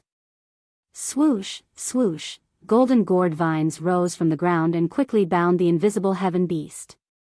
The thorns on the gourd vines quickly pierced through the beast's fur, instantly rendering the Heaven Beast invisible. Whoosh! The poisonous arrow pierced through the air and directly shot into the Heaven Beast's other eye. Immediately, blood splattered and miserable howls sounded. This time, both of the Heaven Beast's eyes were blinded. With an angry roar, it fiercely pounced over. It was indeed a ferocious beast. After losing both of its eyes, it still wanted to kill people. Lin Muyu rushed out with her sword and used falling star steps. She suddenly jumped to the star position, and her figure instantly changed. She raised her left fist, which was surrounded by blood-red 7 luminaries dark force. She suddenly punched the Heaven Beast's cheek. Bam! This punch was really powerful, and it forced the Sky Beast to retreat repeatedly. The Sky Beast's ferocious nature flared up, and it quickly pounced at Lin Muyu again. However, Lin Muyu dodged it, and the Sky Beast's upper and lower teeth snapped in the air. The strength and speed of this attack were really shocking, but it was clearly inferior to Lin Muyu's falling star steps. Woo-woo, the Heaven Beast shook its head violently. Only when it launched its attack did it realize that something was wrong with its body. It couldn't use all its strength, and it could only use less than 10% of its spiritual power. As a result, Lin Muyu was able to use 60% of her battle energy, so she naturally had the upper hand. Thanks to Qingfeng Zui, she wouldn't have such an advantage. The Heaven Beast was scheming, but it didn't expect Lin Muyu to be an expert in using poison. Swish! The dragon spirit sword slashed at the Sky Beast's neck in a fiery red arc. With just one slash, blood and flesh splattered everywhere. After being poisoned, the sky beast lost its spiritual power, which weakened its defensive energy layer a lot. With just one slash, the dragon spirit's sword penetrated nearly 20 centimeters into the sky beast's flesh, revealing the bones. Roar! It roared and shook its head. Its tail turned into a sharp light that swept across, but Lin Muyu easily dodged it. To Lin Muyu, the heaven beast was too slow. Quickly changing the angle, Lin Muyu brazenly swung her sword again, this time on the same wound. Aoo! The sky beast let out a blood-curdling howl as its spine was split in half. Bone fragments splashed everywhere. The sharpness of the dragon spirit's sword was evident. Moreover, Lin Muyu had used all of her fighting energy to slash the sky beast, so her strength was naturally extraordinary. Roar! The dying heavens beast roared angrily. It suddenly raised its head and launched a light energy shockwave. Lin Muyu hurriedly condensed the walls of the gourd to block the attack. The golden light kept bouncing off the sky beast's attacks. Wei Chou, Xiahou sang, and the others behind her also retreated far away. The battle in front of them was still beyond their reach. Rustle, she stepped on the ground with her battle boots, turned her body skillfully, and slashed for the third time with the sword in her hand. Crack! This time, the sound was crisper. Lin Muyu had used all of her strength in this attack. The dragon spirit sword shone brightly and directly cut off the sky beast's head along with its bones. With a plop, the huge beast's head rolled on the snowy ground, but its body was still waving its sharp claws and swinging its tail in the air. This process lasted for nearly a minute before the headless body slowly fell to the ground and died. Oh my, Wei Chou, Xiahou sang, and the others were dumbfounded. They had seen many powerful spirit beasts, but they had never seen a spirit beast with such vitality.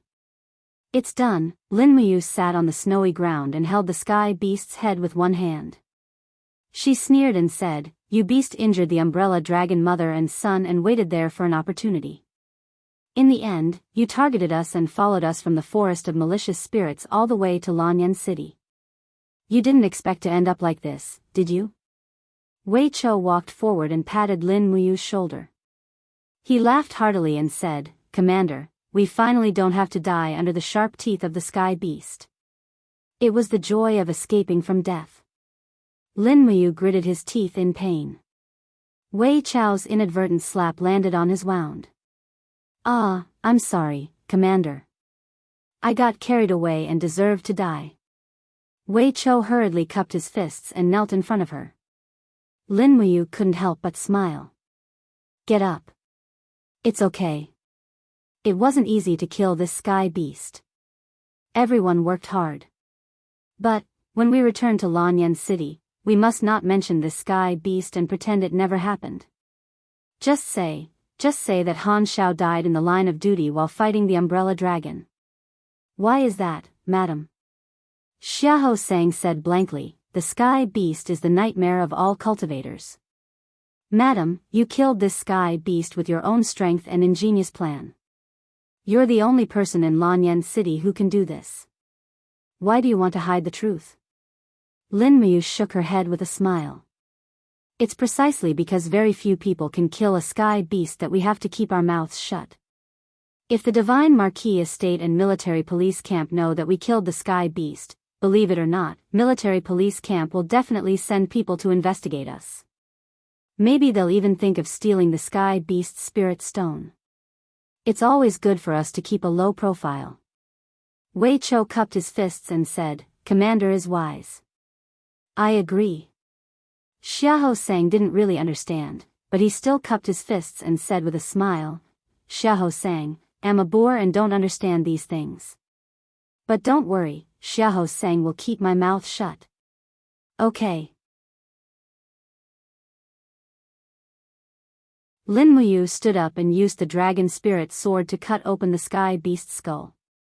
Then, she placed a scalding light spirit stone into her Qingquan bag. This was a sky beast spirit stone that had a lifespan of 13,400 years. Whether it was its age or quality, it was a rare item. As for how to use it, Lin Muyu already had a plan. She would use this sky beast spirit stone to refine the soul of the demon noise saber. Although the demon noise saber was a hidden weapon created by the famous general Feng Cheng, it was only sharp. It was still a long way from being a real divine weapon. It could be used to kill the enemy on the battlefield, but if it encountered a real expert, the demon noise saber would probably be useless. This demon noise saber couldn't even cut through the sky beast's skull, which proved its lack of sharpness. Wei Chou used his longsword to cut the sky beast's fur, but he couldn't pierce through it. He couldn't help but be speechless and said, "My lady, the sky beast's fur seems to be a good treasure and can be made into good leather armor. However, my blade isn't sharp enough to skin it. Can I borrow your dragon spirit sword?" Lin Muyu raised her hand, and the dragon spirit sword fell into Wei Chou's hand. She smiled and said, "Be quick. Everyone, have a good night's rest. We'll return at dawn tomorrow. We should be able to reach Lanyan City before noon." "Yes." Not long after, Wei Chou peeled off the sky beast's fur. Since it was a very rare sky beast, he even broke the bones of the spirit beast, separated the meat from the bones, and put them into a bag. The heart and liver were also put into another bag. As for the skull, he dug out the brain. Xiahou Sang even laughed and said that since the sky beast was so smart, it would definitely become smarter after eating its brain. This made Lin Muyu smile. These people dared to eat anything. If they were born in modern times, they must be Cantonese compatriots or descendants of Bear Grylls. With the death of the sky beast, everyone's sense of crisis was relieved. This place was very close to Lanyan City, so the spirit beasts that appeared were only about 1,000 years old. Even if a group of wolves attacked, Wei Chou and Xiahou Sang were enough to resist. Therefore, Lin Muyu finally had a good night's sleep. When she woke up the next day, she found that it was snowing again. A simple tent was set up above her head. It was a tent that Wei Chou made for Lin Muyu by tying his and Xiahou Sang's Imperial Guard's cloaks together. Although it couldn't block the wind, it could block the snow.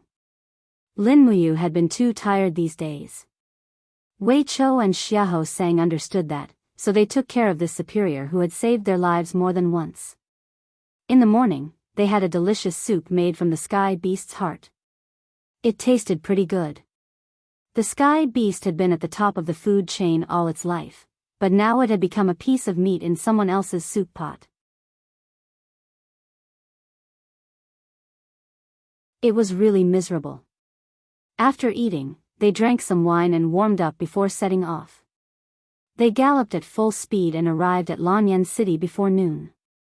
Lin Muyu had to personally go to Zhe Tian Palace to hand in the order, and Wei Chou, Xiahou Sang, and the others had to follow because Han Shao had died on this mission.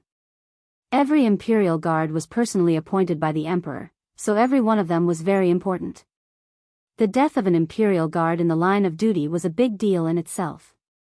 Therefore, the military police battalion had to intervene in the investigation of Han Shao's death. Exhausted, he rode his horse into the side hall next to the Zhe Tian Palace.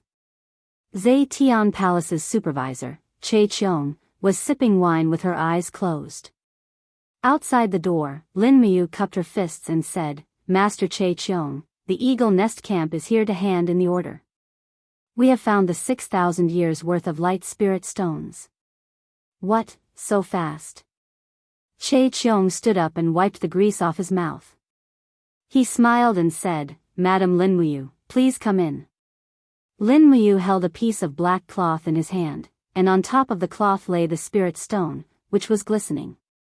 He smiled and said, "As for the spirit beast skin, we will prepare it in a while.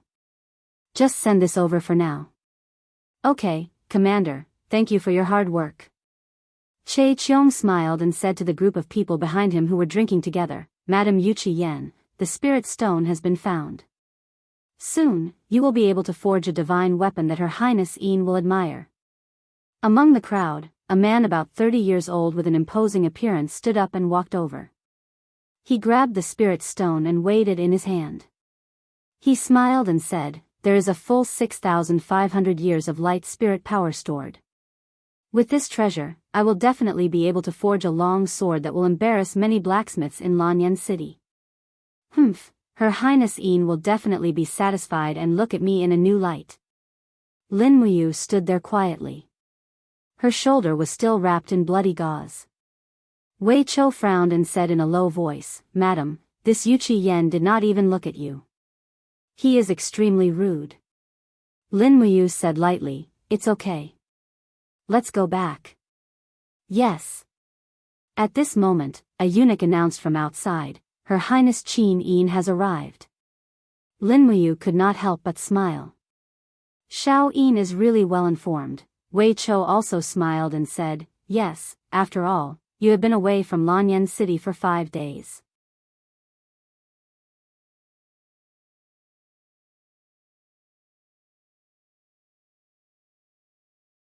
Chapter 189.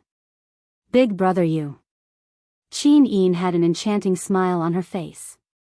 Her white cloak fluttered in the wind behind her, and the purple butterfly knot in her hair swayed beautifully. A group of dragon guards followed behind her, and Chu Huayin was among them. It seemed that Chu Huayin, the commander of the Dragon Guard Battalion, was personally on duty in Zhe Tian Palace today. However, when Qin Yin's gaze landed on the wound on Lin Muyu's shoulder, she immediately became nervous. She walked forward and gently touched the bandage. With a concerned gaze, she asked gently, "Are you injured?" "Yes, it's just a minor injury," Lin Muyu smiled and said respectfully, "Xiao Een, why are you here?" "I heard that you returned to Zhe Tian Palace to hand in your orders, so I came to take a look." Qin Yin's snow-white hand covered the wound. Suddenly, she activated her power and a gentle fighting aura slowly seeped into the wound. In the next moment, she revealed a reproachful expression. "The wound is so deep, and you say it's a minor injury. What exactly hurt you?" Lin Muyu smiled awkwardly. "It's really nothing. I'm a royal guard and a martial artist. It's normal for me to be injured." Qin Een knew that he didn't want to say it. Her gaze landed on Wei Chou. She asked, "What's your name?" "I'm Wei Chou." Wei Chou was extremely nervous. He could finally talk to the heir of the empire. Moreover, she was the #1 beauty of the empire. How could he not be nervous and excited? Qin Een asked, "Wei Chou, how did my big brother Yu get injured?" Wei Chou was taken aback, and Lin Muyu hurriedly gestured for him to keep quiet. Wei Chou respectfully said, "Reporting to your highness, Lady Lin Muyu was injured during our battle with the Umbrella Dragon. Not only that, we also lost a member of the royal guard, Han Xiao. So that's how it is." Qin Een moved her red lips. Her eyes were filled with heartache as she said, "It's almost the end of the year. Furthermore, the dragon forest has been sealed off by the heavy snow. The Eagle Nest Battalion shouldn't have been sent out to patrol. Who issued this order?" Wei Chou was stunned. "I don't dare to say." At this time, Che Qiong, the supervisor of the Zhe Tian Palace, was also drenched in cold sweat. He hurriedly walked forward, cupped his fists, and knelt on the ground. He said, "Your Highness, this is my order. This old subject has committed a capital offense. Please forgive me, Your Highness." "Supervisor Che Qiong?" Qin Een raised her eyebrows. "What order did you give to the Eagle Nest camp?" "Before the end of this winter, obtain a light attribute spirit stone that is more than 6,000 years old." "Is this the reason why Lady Lin Muyu was injured?" Qin Een was slightly annoyed. "Che Qiong, as the supervisor of the Zhe Tian Palace, don't you understand how important the lives of the royal guards are?" "Father, the Emperor, has told you that the target spirit stone of the royal guards cannot exceed 6,000 years old. Otherwise, it is equivalent to sending them to their deaths." Che Qiong's entire body trembled. He said in a trembling voice, "Your Highness, this old subject knows his mistake. It's just that His Majesty invited the famous blacksmith Yu Qi Yen from the Heaven's Pivot Province to forge a light attribute divine weapon for your Highness. It is also because of this that this old subject issued this order to the Eagle Nest camp. I hope that your highness can forgive this old subject's capital offense. Qin Yin sniffled. The displeasure on her face lessened a little. She said calmly, there can't be a next time. At least, you can't let Lin Miyu fall into trouble again. Otherwise, you can forget about being the supervisor of the Zetian Palace. Yes, thank you, your highness. At this time, the extremely handsome Yu Qi Yen walked over. He respectfully cupped his hands and knelt on the ground. Your highness, I am Yu Qi Yen. I am the eldest son of the Yu Qi family of the Heaven's Pivot Province. This time, I was invited by His Majesty to come all the way to the imperial capital.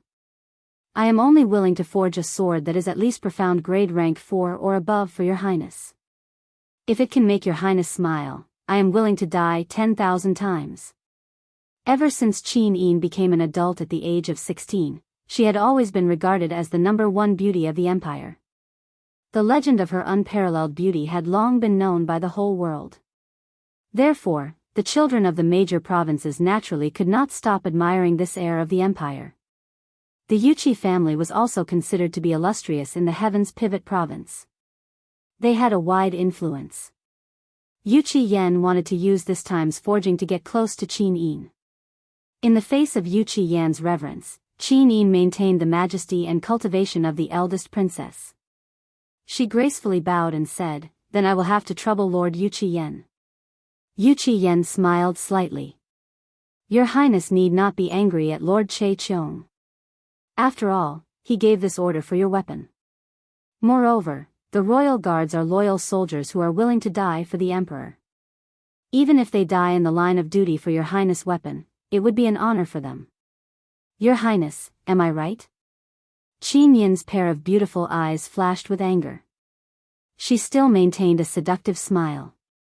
Lord Yu Qi Yan's words are not without reason. I understand. Rest assured, I will not pursue the crime of Supervisor Che Cheong's dereliction of duty. The Yu Qi family was considered a large family in the Heaven's Pivot Province.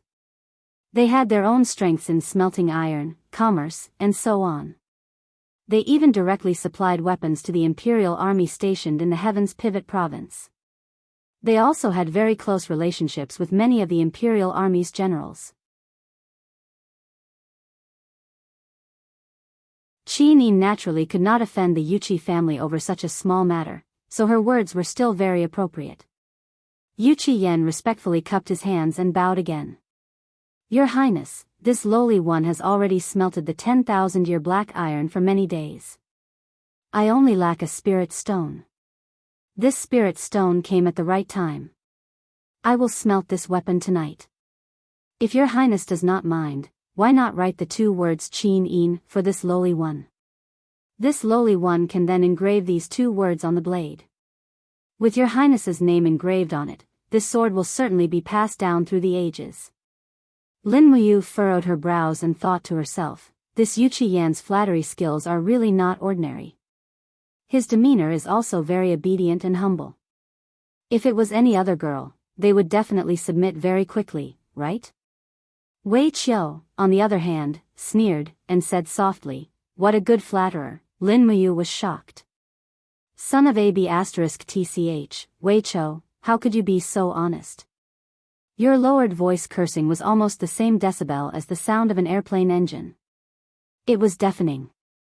It would be difficult for Yu Qi Yen not to hear it. This was troublesome.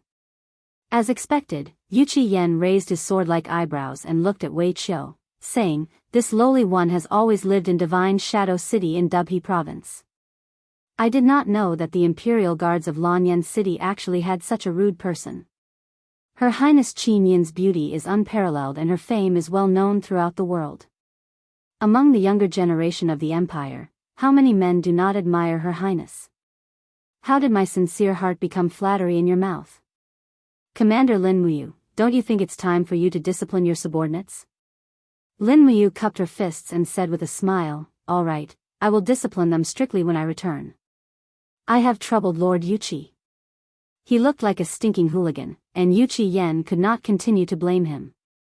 However, Yu Qi Yen was, after all, a man of his word among the younger generation of the Dubhe province.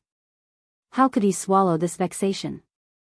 In a low voice, he mocked and ridiculed. I thought that the Imperial Guard were all heroes, but I didn't expect that they were just a bunch of rats who only know how to drive wolves and hunt dogs. What are you talking about? You dog. Xiahou Sang's explosive temper could not be tolerated in an instant. Lin Muyu said with a smile, I do not know what Lord Yuqi is saying. Why is the Imperial Guard a group of scoundrels who only know how to drive wolves and hunt dogs? Isn't that so? Yuqi Yen sneered, His Highness's safety is protected by the Imperial Army. The Royal Guards are dispensable, and you Eagle Guards are only here to hunt some spiritual beasts for the royal family to pass the winter. If you can do it, I'm afraid the hunting dogs of the hunters can also do it. If you really have the ability, I'm afraid His Highness would not have to go through the danger of Deer Cry Park. Qin Yin's face was full of displeasure.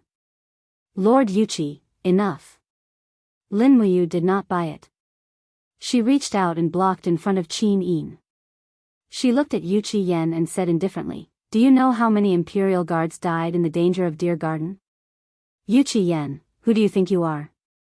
You only forged a few trashy weapons and you dare to be complacent here? Isn't the Yuqi family known as a weapon-forging family? Do you dare to compete with me? How? Yuqi Yen laughed coldly. Competing in weapon forging? A boorish fellow like you, do you know how to control the fire and purify the iron? Lin Muyu smiled faintly and said, You and I will each forge a sword for His Highness tonight. The sword must be engraved with His Highness' name. We will test it in Zhe Tian Hall tomorrow morning. Do you dare? Why not? What are the stakes? Yuqi Yen laughed coldly with a card up his sleeve. I will bet however much money you brought to Lanyan City this time. You. Yuqi Yen gritted his teeth and said, I didn't bring too many gold coins, but I brought 200,000 gold notes from the Imperial Bank of Gold. Do you dare to bet? Why not? Lin Muyu was even more confident and said, Then please bear witness to this bet, Your Highness. All right. Qin Yin looked at Lin Muyu with some doubt. She did not know that Lin Muyu knew how to forge weapons. Even Lin Muyu's weapons were bought by Qin Yin after he earned money from his alchemy skills. In truth, Lin Muyu did not want to stand out at first. He also wanted to hide the fact that he was good at forging, but Yuqi Yen was too overbearing this time. If he did not suppress his arrogance, the entire Imperial Army would be humiliated. Qin Yin sent them out of the hall and said with a slight frown, Brother Yu, are you really going to bet with Yuqi Yen? It is said that apart from a few old fellows from Tianshu province and Lingnan, there are very few people who can forge a sharper weapon than him. Don't worry, Lin Muyu looked at the attendant at the side and said, Bring a brush and ink. Have His Highness write his name for me. Yes, Your Highness. A few minutes later, the brush and ink arrived, but the empty Zhe Tian Palace did not seem to have a place to place the paper. Placing the paper on the ground would be detrimental to Her Highness's dignity. Just as Qin Yin was looking for a place with her eyes wide open, Lin Muyu knelt on one knee and bent down. She said, Little Yin, place the paper on my back and write. Can I? Qin Yin giggled. Why not? All right then, placing the paper on Lin Muyu's back with the armor as the base, Qin Yin dipped the paper in ink. Her left hand held the long sleeve of her right hand, and with a blissful smile on her face, she quickly wrote the book. Lin Muyu stood up and held Qin Yin's words in her hands. Blowing on the ink, she could not help but praise Qin Yin's handwriting. This semi-cursive script seemed to have the essence of Wang Shiji. In terms of calligraphy, Lin Muyu would probably never be able to match up to her in this lifetime. All right, we will see you tomorrow. Come before the sword contest. Got it.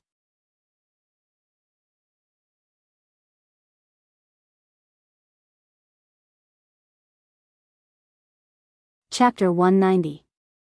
After returning to the Eagle Nest camp in the afternoon, he immediately closed the gates and began forging. He still had some 10,000-year dark steel left from the Imperial Merchant Guild. Along with the Thunder Radiance Umbrella Dragon Spirit Stone, he believed that the forged weapon would not be inferior to Yu Qian's. At this time, he felt a slight itch on his shoulder. The wound had already begun to scab over. The effects of the first-rank healing medicine were indeed frighteningly good. Wang. The treasure refining cauldron was brought out and began to smelt the 10,000-year dark steel. Perhaps it was due to the increase in strength, but his battle aura had become purer.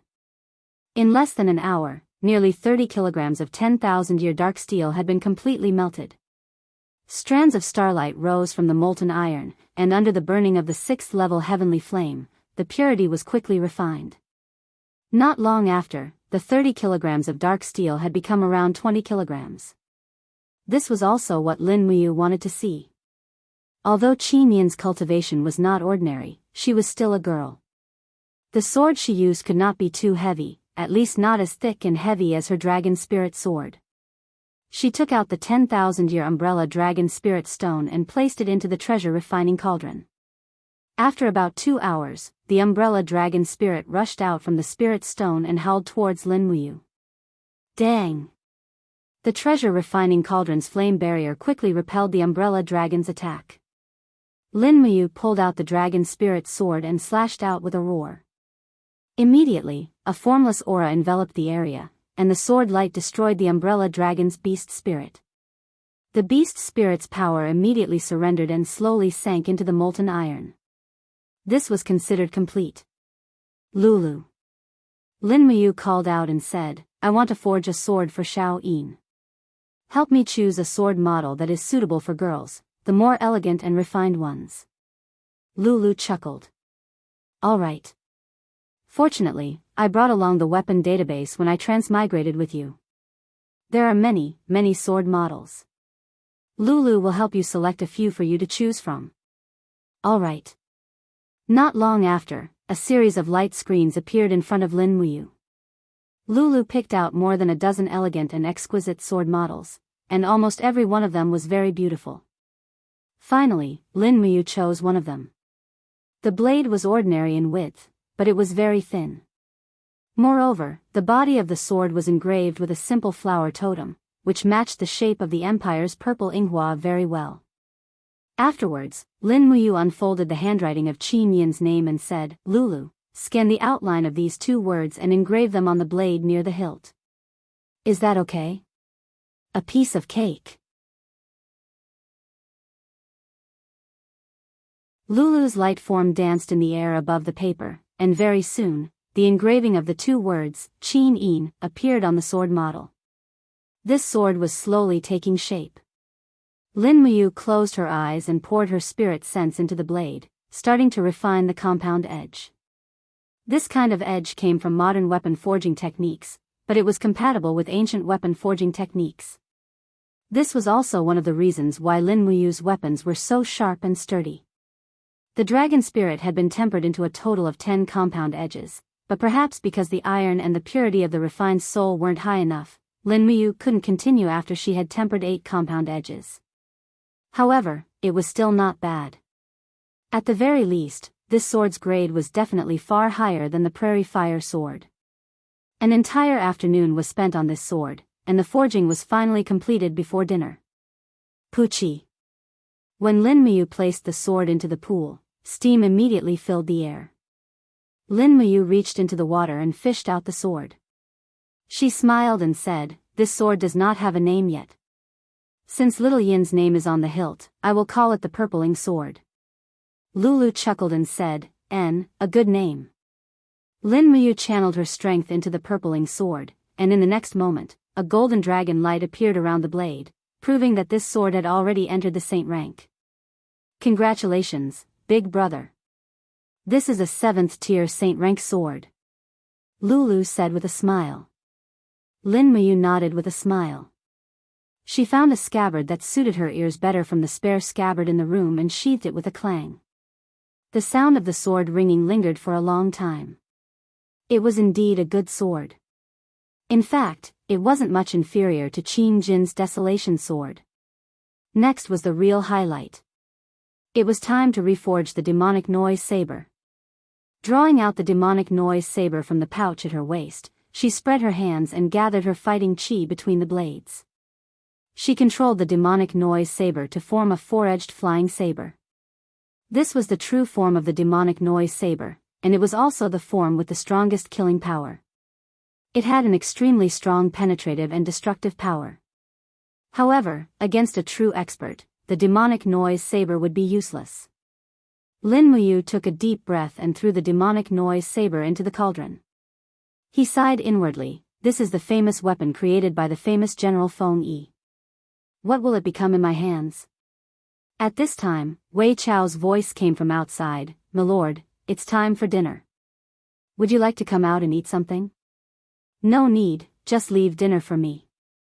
"All right." Closing his eyes, Lin Muyu spread out his spiritual sense. He wasn't in a hurry to refine the demonic noise saber. He first sent his spiritual sense into the saber, analyzing its original design layer by layer.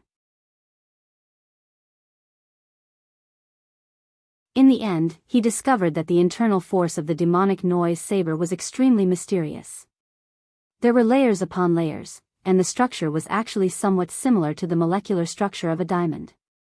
No wonder it was so sturdy. Lulu, record the original structure of the demonic noise saber.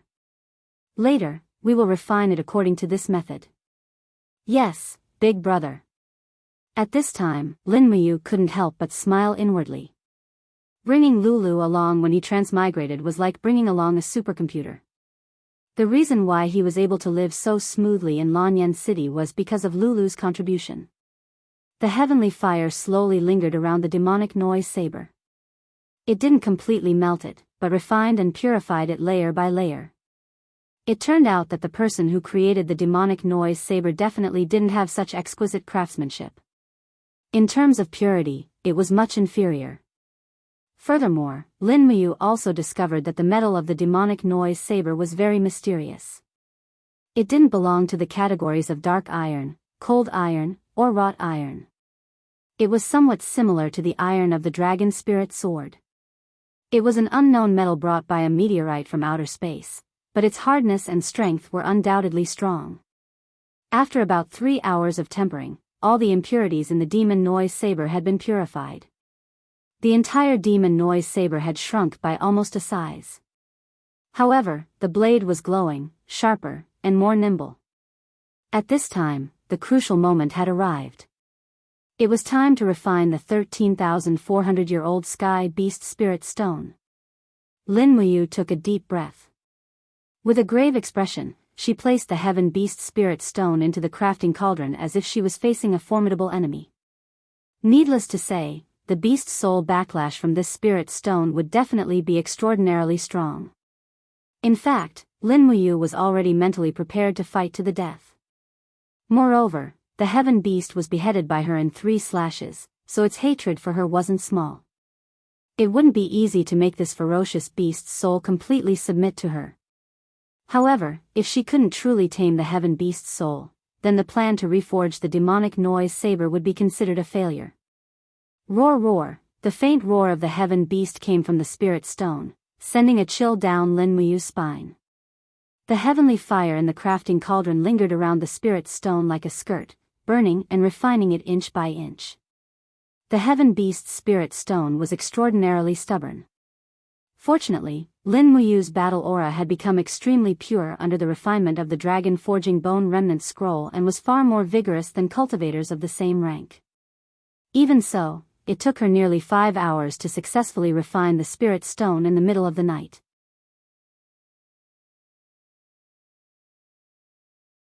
With a crackling sound, the outer layer of the spirit stone slowly peeled off under the scorching heat of the fire, revealing the golden layer of spirit energy within.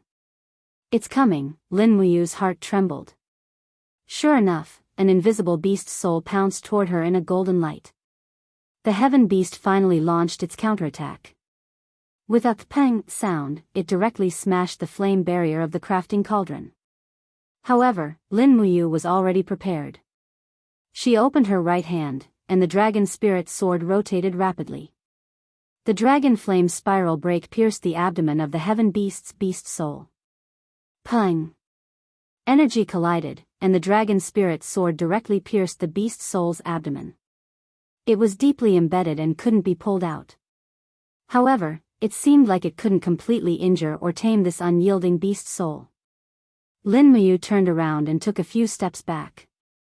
She shook her arms, and an endless amount of dark force appeared on her arms. She punched out with both fists and shouted, "For Luminary's demon cry." Boom! The mighty 7 Luminaries' dark force almost shattered half of the heaven beast's head, but the beast was still unwilling to surrender. With a low roar, it placed its claws on Lin Muyu's shoulders and opened its bloody mouth to devour Lin Muyu's head. It's over. Am I going to die? Lin Muyu was shocked, and her heart was filled with despair. At this moment, time seemed to stop, but the blood in Lin Muyu's body boiled like never before. The boiling power in her blood was about to burst out. Finally, with a clear dragon roar, a 5-clawed golden true dragon covered in raging flames broke out of her body and directly hovered around Lin Muyu's body. The golden dragon opened its mouth and roared at the heaven beast with the majesty of a king. Roar roar, the dragon's roar was like an invisible domain attack, which prevented the sky beast from biting down no matter how hard it tried. The sky beast even showed a trace of fear when it saw the true dragon's constellation. It whimpered and crawled back into the crafting cauldron. Then, it knelt on the ground with its claws and slowly lowered its head. It actually showed a look of subservience. Lin Muyu was very pleased. Even a divine beast like the heaven beast couldn't do anything in front of a king true dragon. Was this the law of heaven and earth? The strong were respected, and the weak could only submit. While feeling proud, he didn't forget to pretend to be arrogant. Evil creature, you won't know how powerful I am if I don't show my true appearance. Lulu giggled. Brother, that's enough. Hurry up and refine it. You're tuning into the Romantic Tales YouTube channel. Don't forget to subscribe and join us on this journey to catch the most captivating stories.